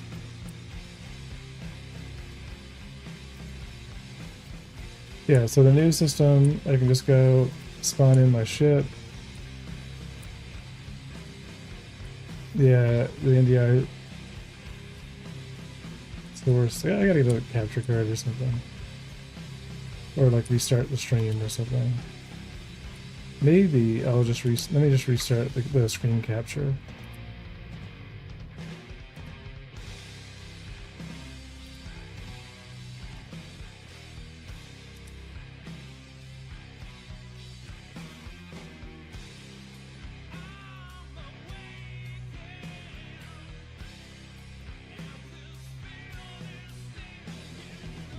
We'll see if this makes it a bit better. Whenever it hitches up. First time viewer, that's really impressive. Oh, thanks. Thanks, Mars. It's yeah, this game has been a bit of work. Okay.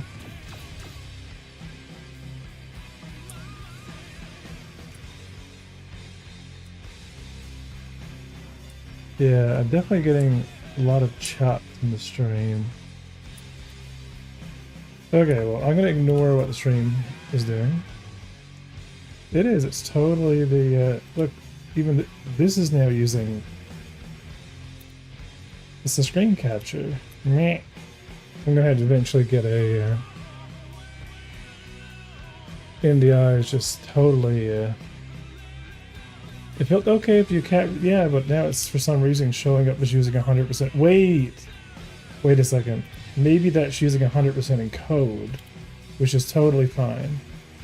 Oh, okay, it is. It's just using the encoder now. We're fine. We're not actually using GPU memory, so we should be all right. I'm still in the beginning stage of learning Godot. I tried some tutorials.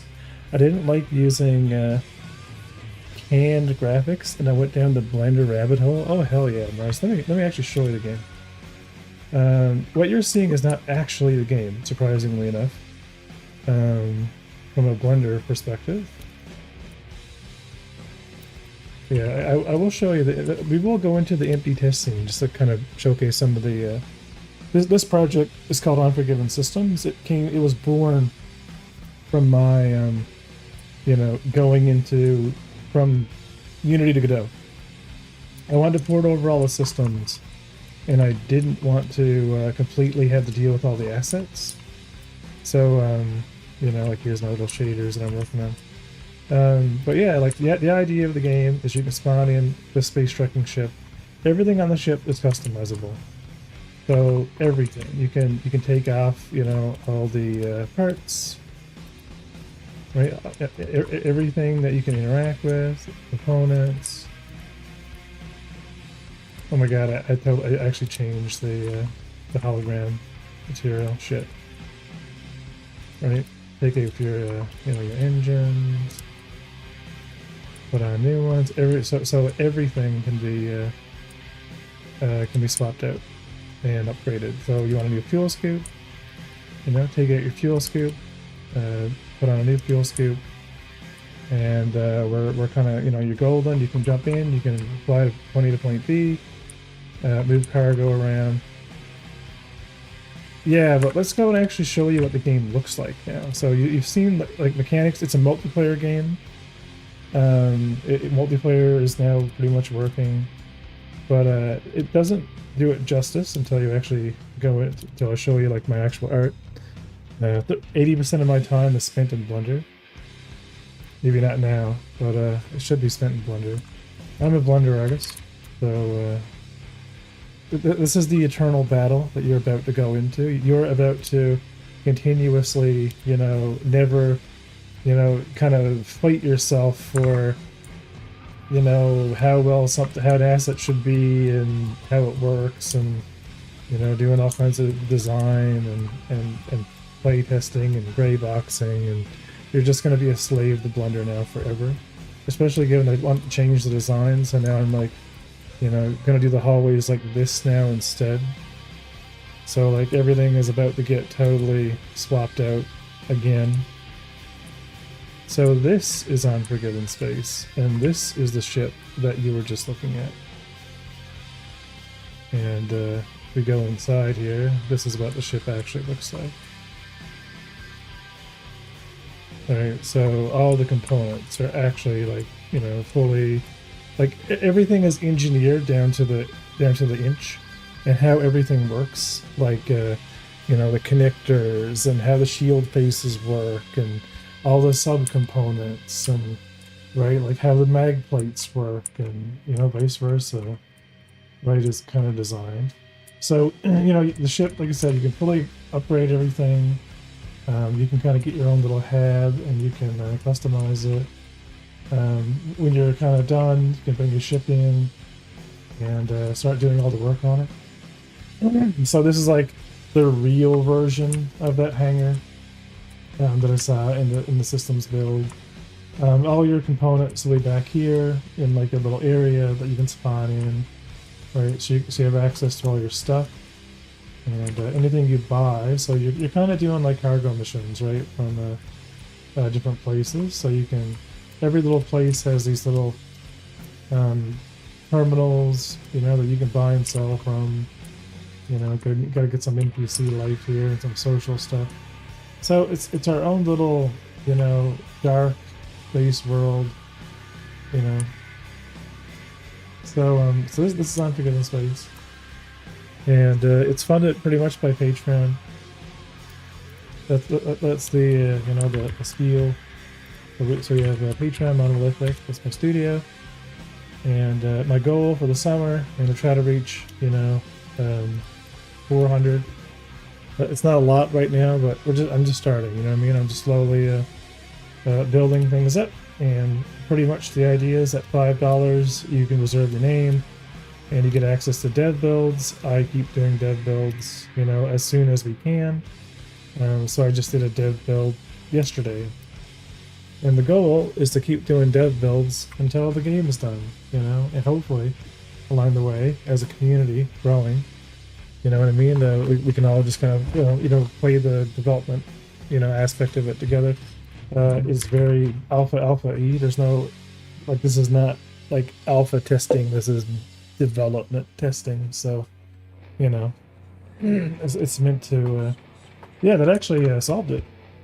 So like, it looks like I'm always using 100% GPU, but I'm not. I'm actually using the encoder now correctly. Yeah, this is perfect. Excellent. Yeah. So that should have fixed the stream. So yeah, Mars, that's the deal. That's the spiel. That's what we're working on. So a lot of it is back and forth between Blender. Sometime this week, I want to get the hospital working. The hospital is that area. It's a clinic, really, here, right, for us. Like, this is where you just go and spawn if you get killed, right? And I'll just showcase. We're gonna go back into what we were doing because we were trying to get the ships behaving themselves.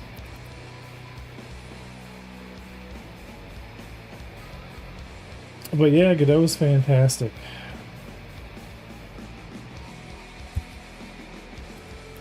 Yeah, so here in NPC Advanced Greybox.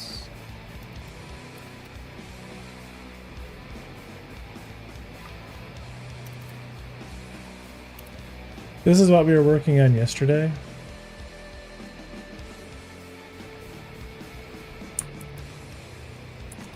Right, so here I am. I can do bounty missions. We have props and stuff. So I'm going to pick up a bounty mission. And check this out now. I actually have, I probably didn't even show this off yet.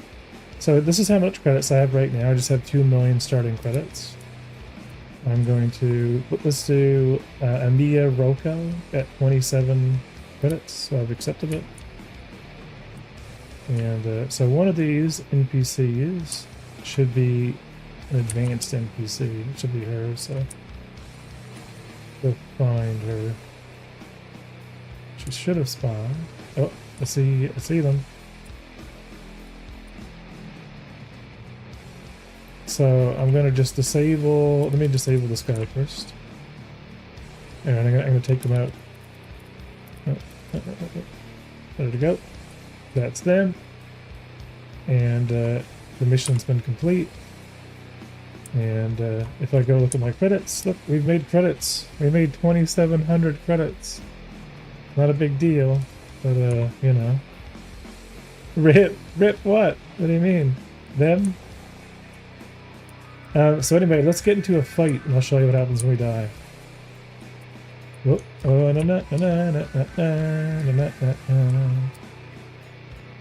they're really good at aiming.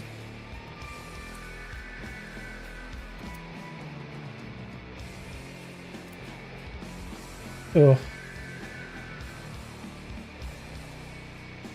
Right, so now you spawn in a backup tank when you die.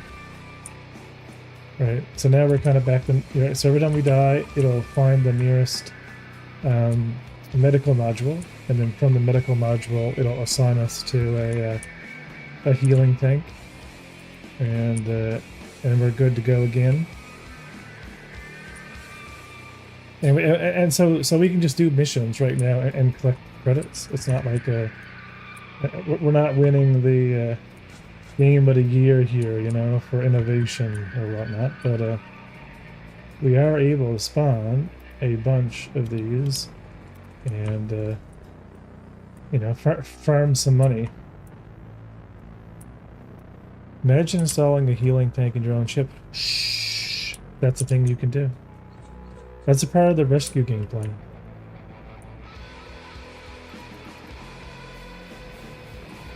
There's actually a bunch of medical modules you need if you want to do a medical gameplay. I'm just farming credits.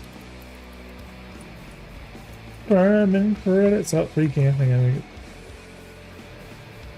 well, got all kinds of credits. Look, I'm up like 100. I'm up like 10k right now. It's amazing.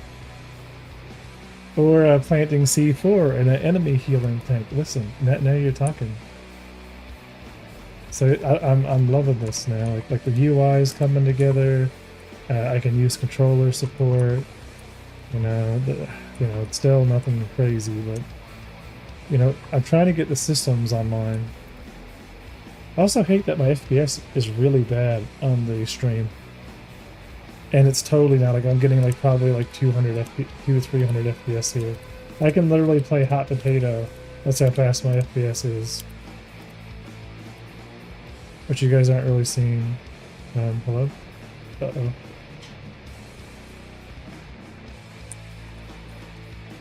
And we also I never put the ship spawning terminal here.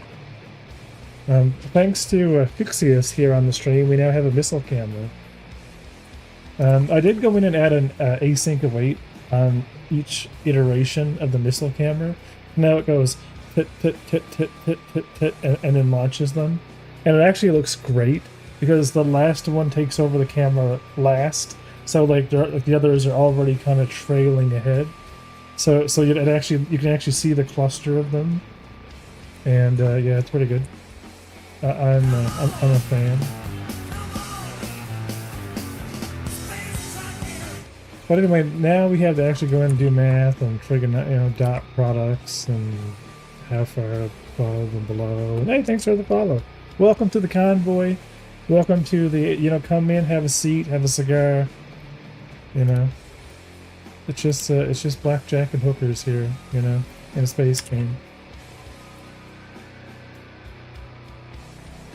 We also have a Discord as well. Myers, you're more than welcome to join.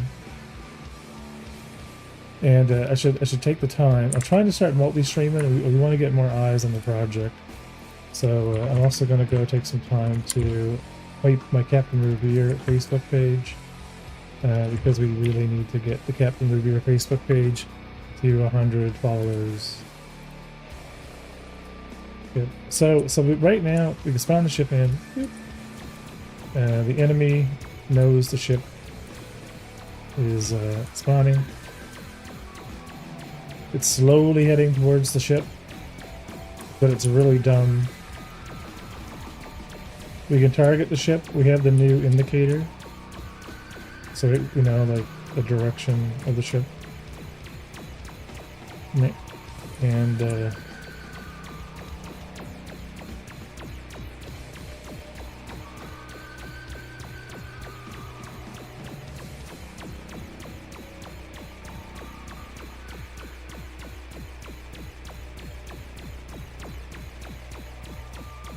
I'm going to see if it slowly aims towards me.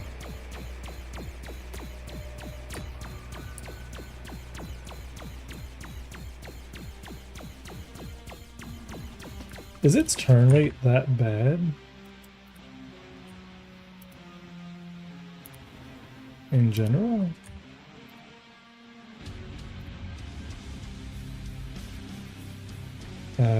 Angular force 8, linear force 20.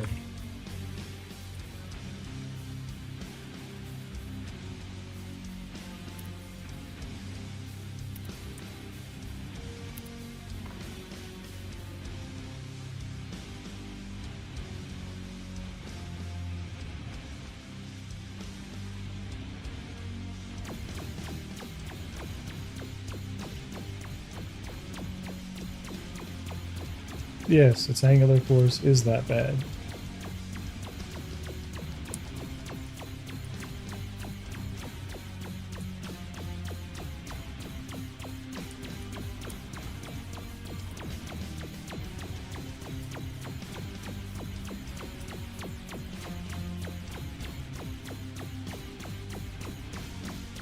I just want to see if it actually is shooting at me.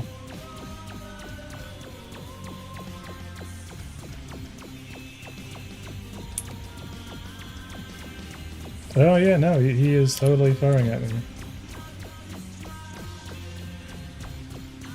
How accurate?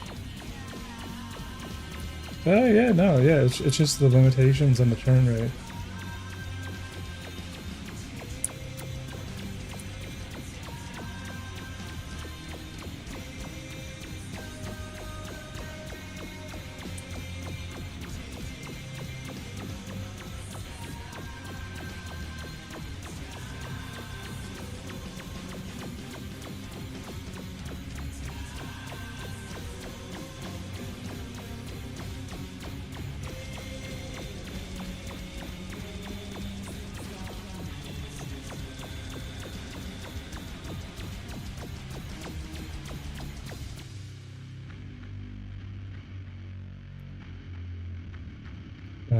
Let's set the angular force to be 16. Become a little bit more faster.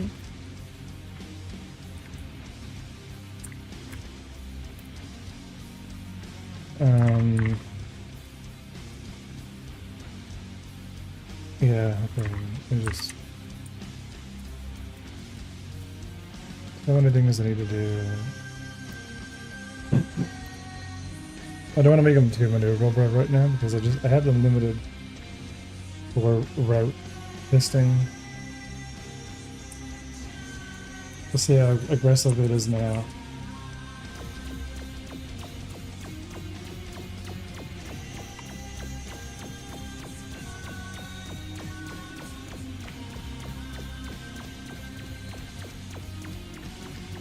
Oh, it's so good.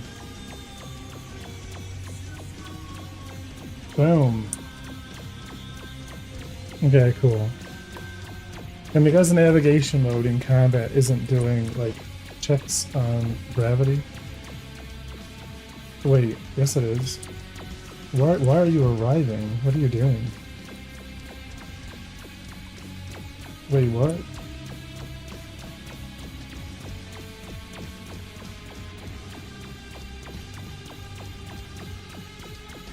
Right? Oh yeah, so we need the angle from the forward direction, not the angle in general, not the differential angle. We know the ship's 180 degrees in front of the ship. We want it from Z forward, which is going to be our dot product from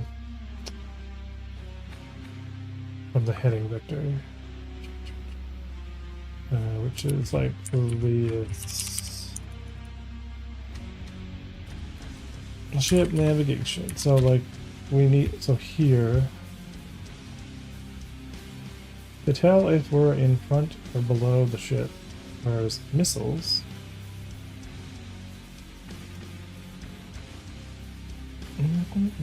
we have to get our right and up basis. We need a cross product between, so using the up, how far left or right we are, and from the minus, so from up it's this way, and from minus right it's this way. And then we'll know how far is a normalized angle the ship is either above or below us, or to the left or right of us. Whatever that angle difference from the heading, that's gonna determine our cone of influence, right? Like if we're in this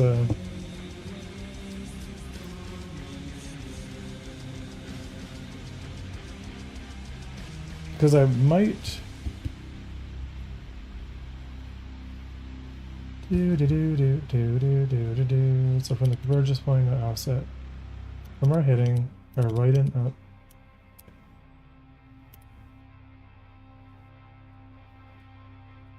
It's really weird that I'm not using negative Z here.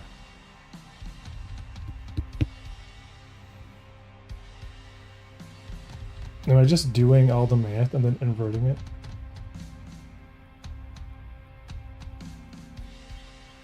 The angle X of the minus angle facing zone.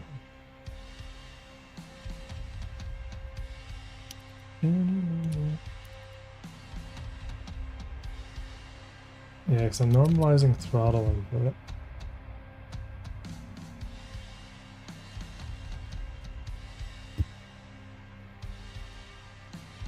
So our rotation angle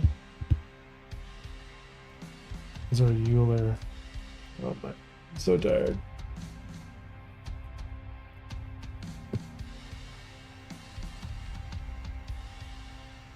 Yeah, because we could do this as well. We could get both of the quaternion identities based on our basis. But we could get both rotation quaternions. And then literally just get the Euler of the delta between them. Because I'm using all of these methods for the navigation system plate model.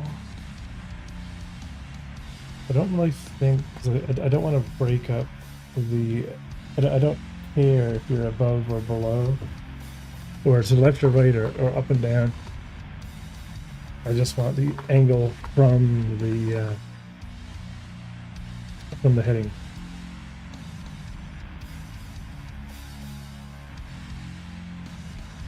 But I guess I do need to check both.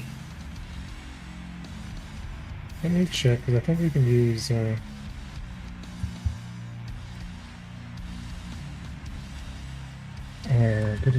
T-shirt. I did check. Check the angle of a target node in comparison to the minus C forward of a node. Right? Angle comparison.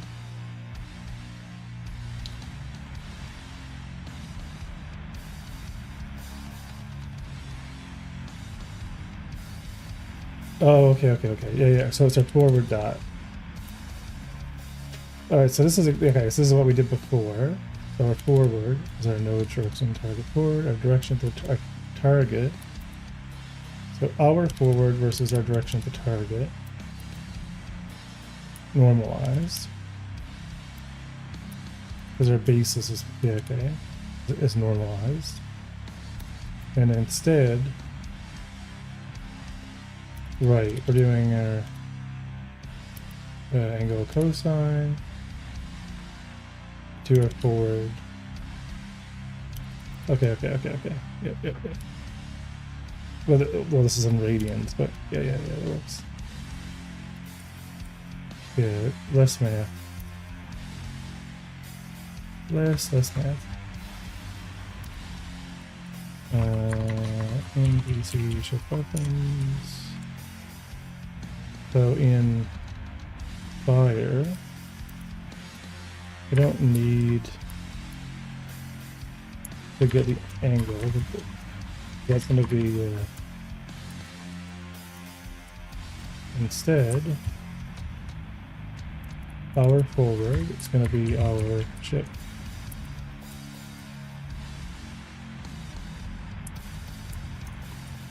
Global basis C. This is older Godot, but still stands. And our direction to target is going to be our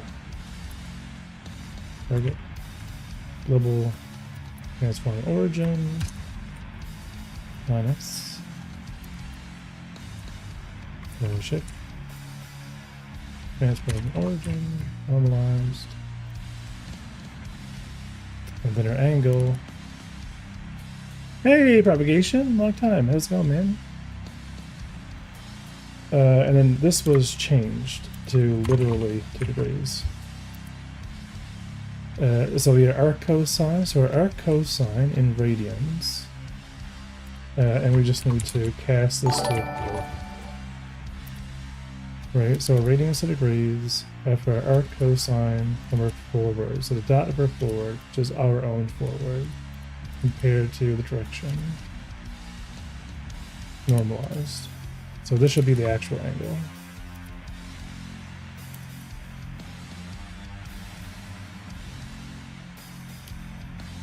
There. sprung forward in an arc. Hey, thanks for the raid, dude. We're just doing math crap and making the ship aim. We need to determine whether we can. I don't need to know. Blah. But I like using direction too. I might change this to direction too, but that math should now be fine. There's a game jam, and I'm trying to finish the game deadline is next week. Which game jam are you doing?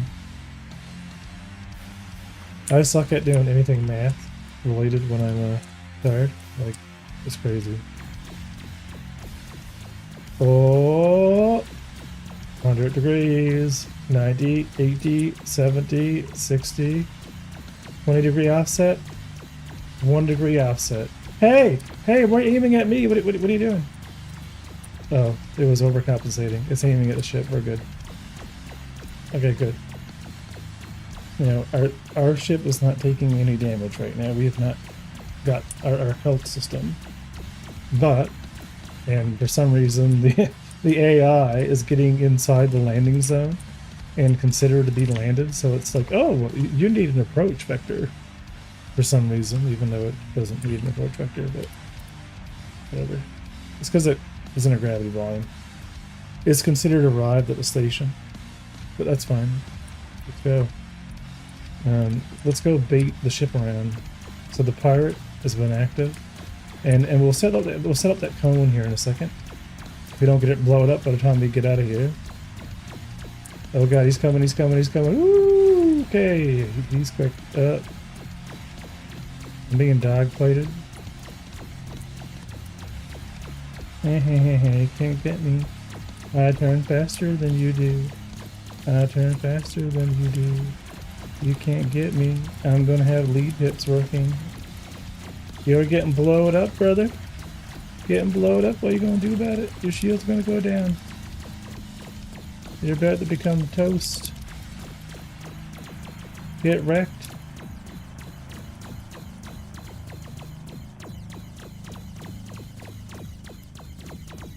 Swirling dog pound. Oh, the bullets are so slow. Thank you. You are now a husk. And we'll wait for the husk to despawn. Oh, so close, guys. So close, because if once NPC ships propagate their damage to the internal NPC, then the NPC dies, and then the bounty mission is completed. So the bounty missions work for spaceships as well as NPCs. So soon the ships can just spawn in NPCs or spawn in ships with their NPC counterpart. And, you know, we can just do bounty missions. And, you know, I gotta get the limiter working. A few other things. It's gonna be tomorrow. That's good. There's a build up on Patreon right now for testing out the missile systems. Probably gotta push another, but I think I'll push another patch probably like Wednesday, probably tomorrow night. I want to get some feedback on trying to do some of these single player missions. And yep. Oh, hang on.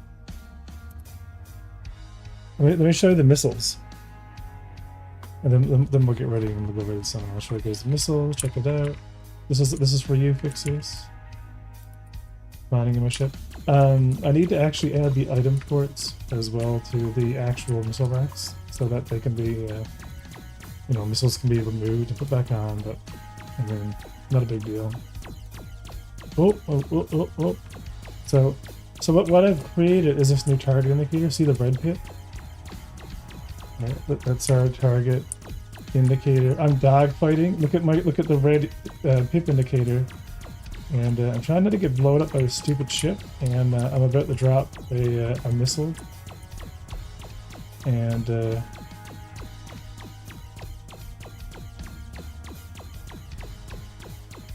oh no! Hey!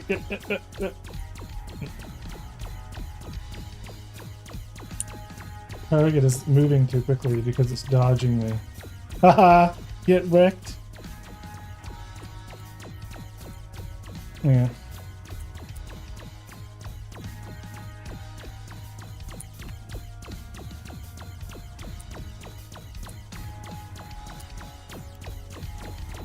Oh my god, you see the missile explosion?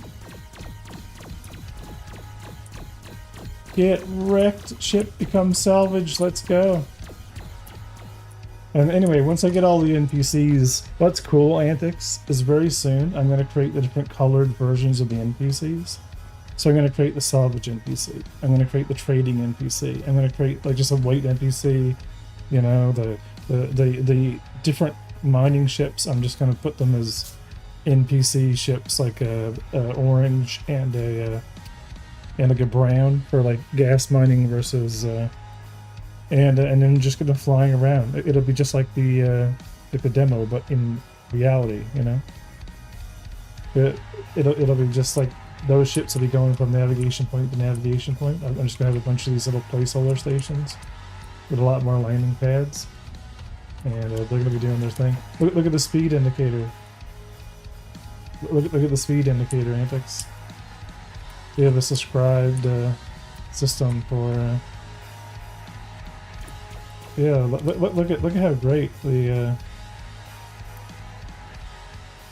security testing scene is now. Let me show you the gameplay loop, and this gameplay loop is about to get extended. Look, gameplay loop, fully working. Put some weapons, pew pew. Gonna go over here and do a bounty on Catalan, and now Catalan is just spawned in over here. Let's see here. Is the game laggy? Or is the stream being weird? The stream is being weird. It's MDI. So I'm not close enough to... So check it out. I just made credits. I made 2,300 credits. Yeah, I don't know why MDI is doing that.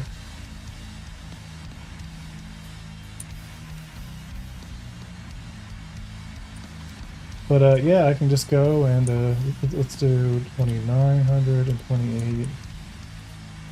Oh, he's right there. I'm gonna kill him before he spawns. Oh, I'm gonna fix the this one.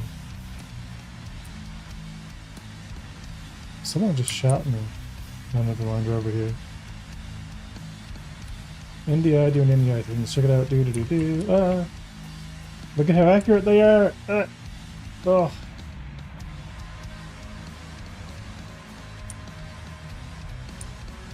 And a heal. Revenge time. Or maybe not. Oh, maybe not revenge time! Okay. Look, I'm making money in the game, Antics. I'm making money in the game.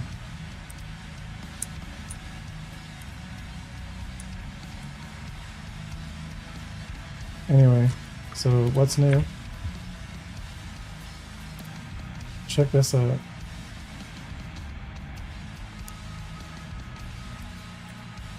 So now the AI has been fixed on the ships. So including the weapon system. So watch this. That's a pirate. As soon as the pirate kind of engages here, as soon as I spawn in a ship, it becomes a target aggressor. The ship is already starting to engage. It's firing right now because the map that we just added is not fully integrated. But he is literally about to come around and give us a smacking.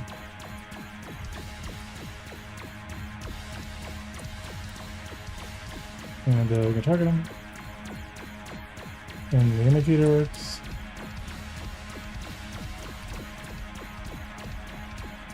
Alright.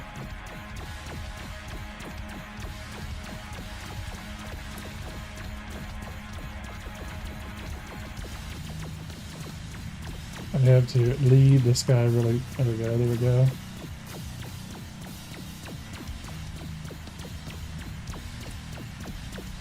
I'm not leading him enough. There we go. Yeah, he just became a salvage husk. Now I don't have the salvage husk blowing up like the other, like in the other project yet or anything like that. I just wanted it literally to be created by the server and despawn after so long.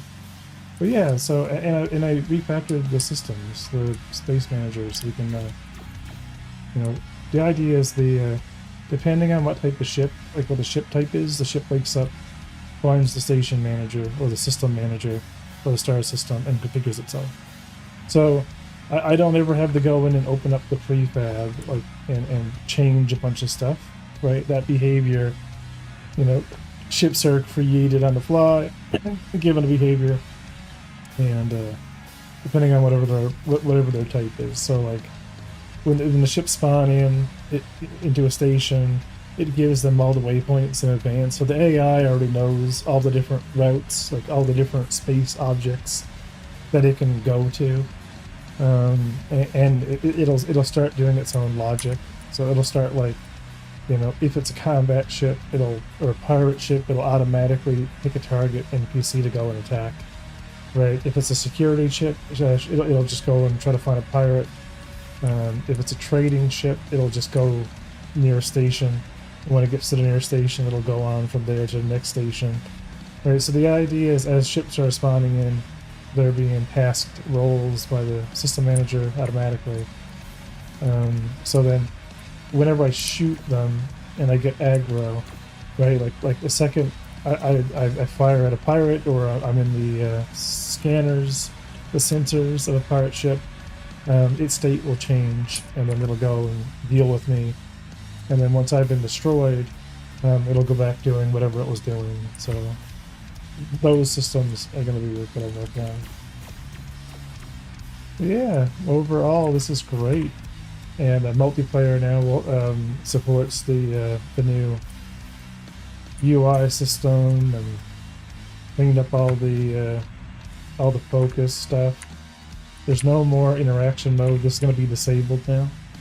I'm just going to get rid of interaction mode, like not like wherever I get the cursor back, even though you guys can't even see the cursor apparently because of my NDI capture the mouse cursor.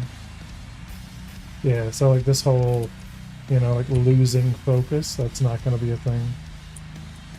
You'll be, you know, using the real UI stuff.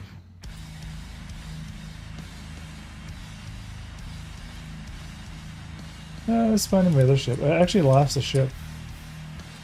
So this is my mining ship with my mining lasers, which I have colored green. I don't think the mining lasers do any ship damage. I'm not sure. I don't think I set the mining lasers up to apply damage. I think the mining lasers just do mining laser things.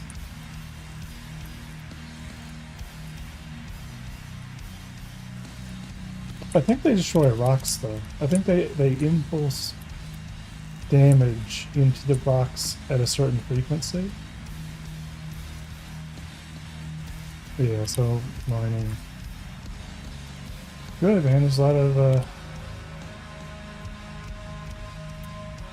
I'm finally feeling the working on it full time now.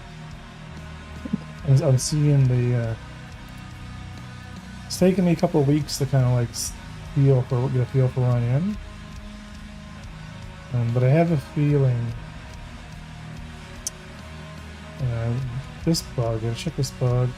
We might do the comm system like next, right? So because that's going to be a part of like combat and a part of like, you know, you being a baddie, and it's needed to create a big bubble of like when you attack an NPC. I want a security NPC to kind of come to your location, but if we don't have the comm system in effect, we don't have the systemics that supports broadcasting, you know, distress beacon, because I want to have all the beacon, like, you know, the broadcast of the distress beacon done through the comm system. So like you must have a comm system like on the ship installed, and that comm system integrates with the ship sensors, and uplinks to whatever the nearest reference station is. So as you're flying around, kind of like the station or the ship has your comm system has an array of all of the things that are in the system, and you kind of it does this really low tick rate calculation of distances between each one, and kind of like the further you are away from the comm array network, the longer it would take for a distress beacon to go off if you get in trouble, and vice versa. So I want to play around with some of that stuff too. Well, that's it. I'm gonna go raid someone. Thanks again for the raid propagation. Let me give you a shout out. Gonna let me tab complete. Why does Chatterino hate me? Perfect. And we're gonna go and end it here on the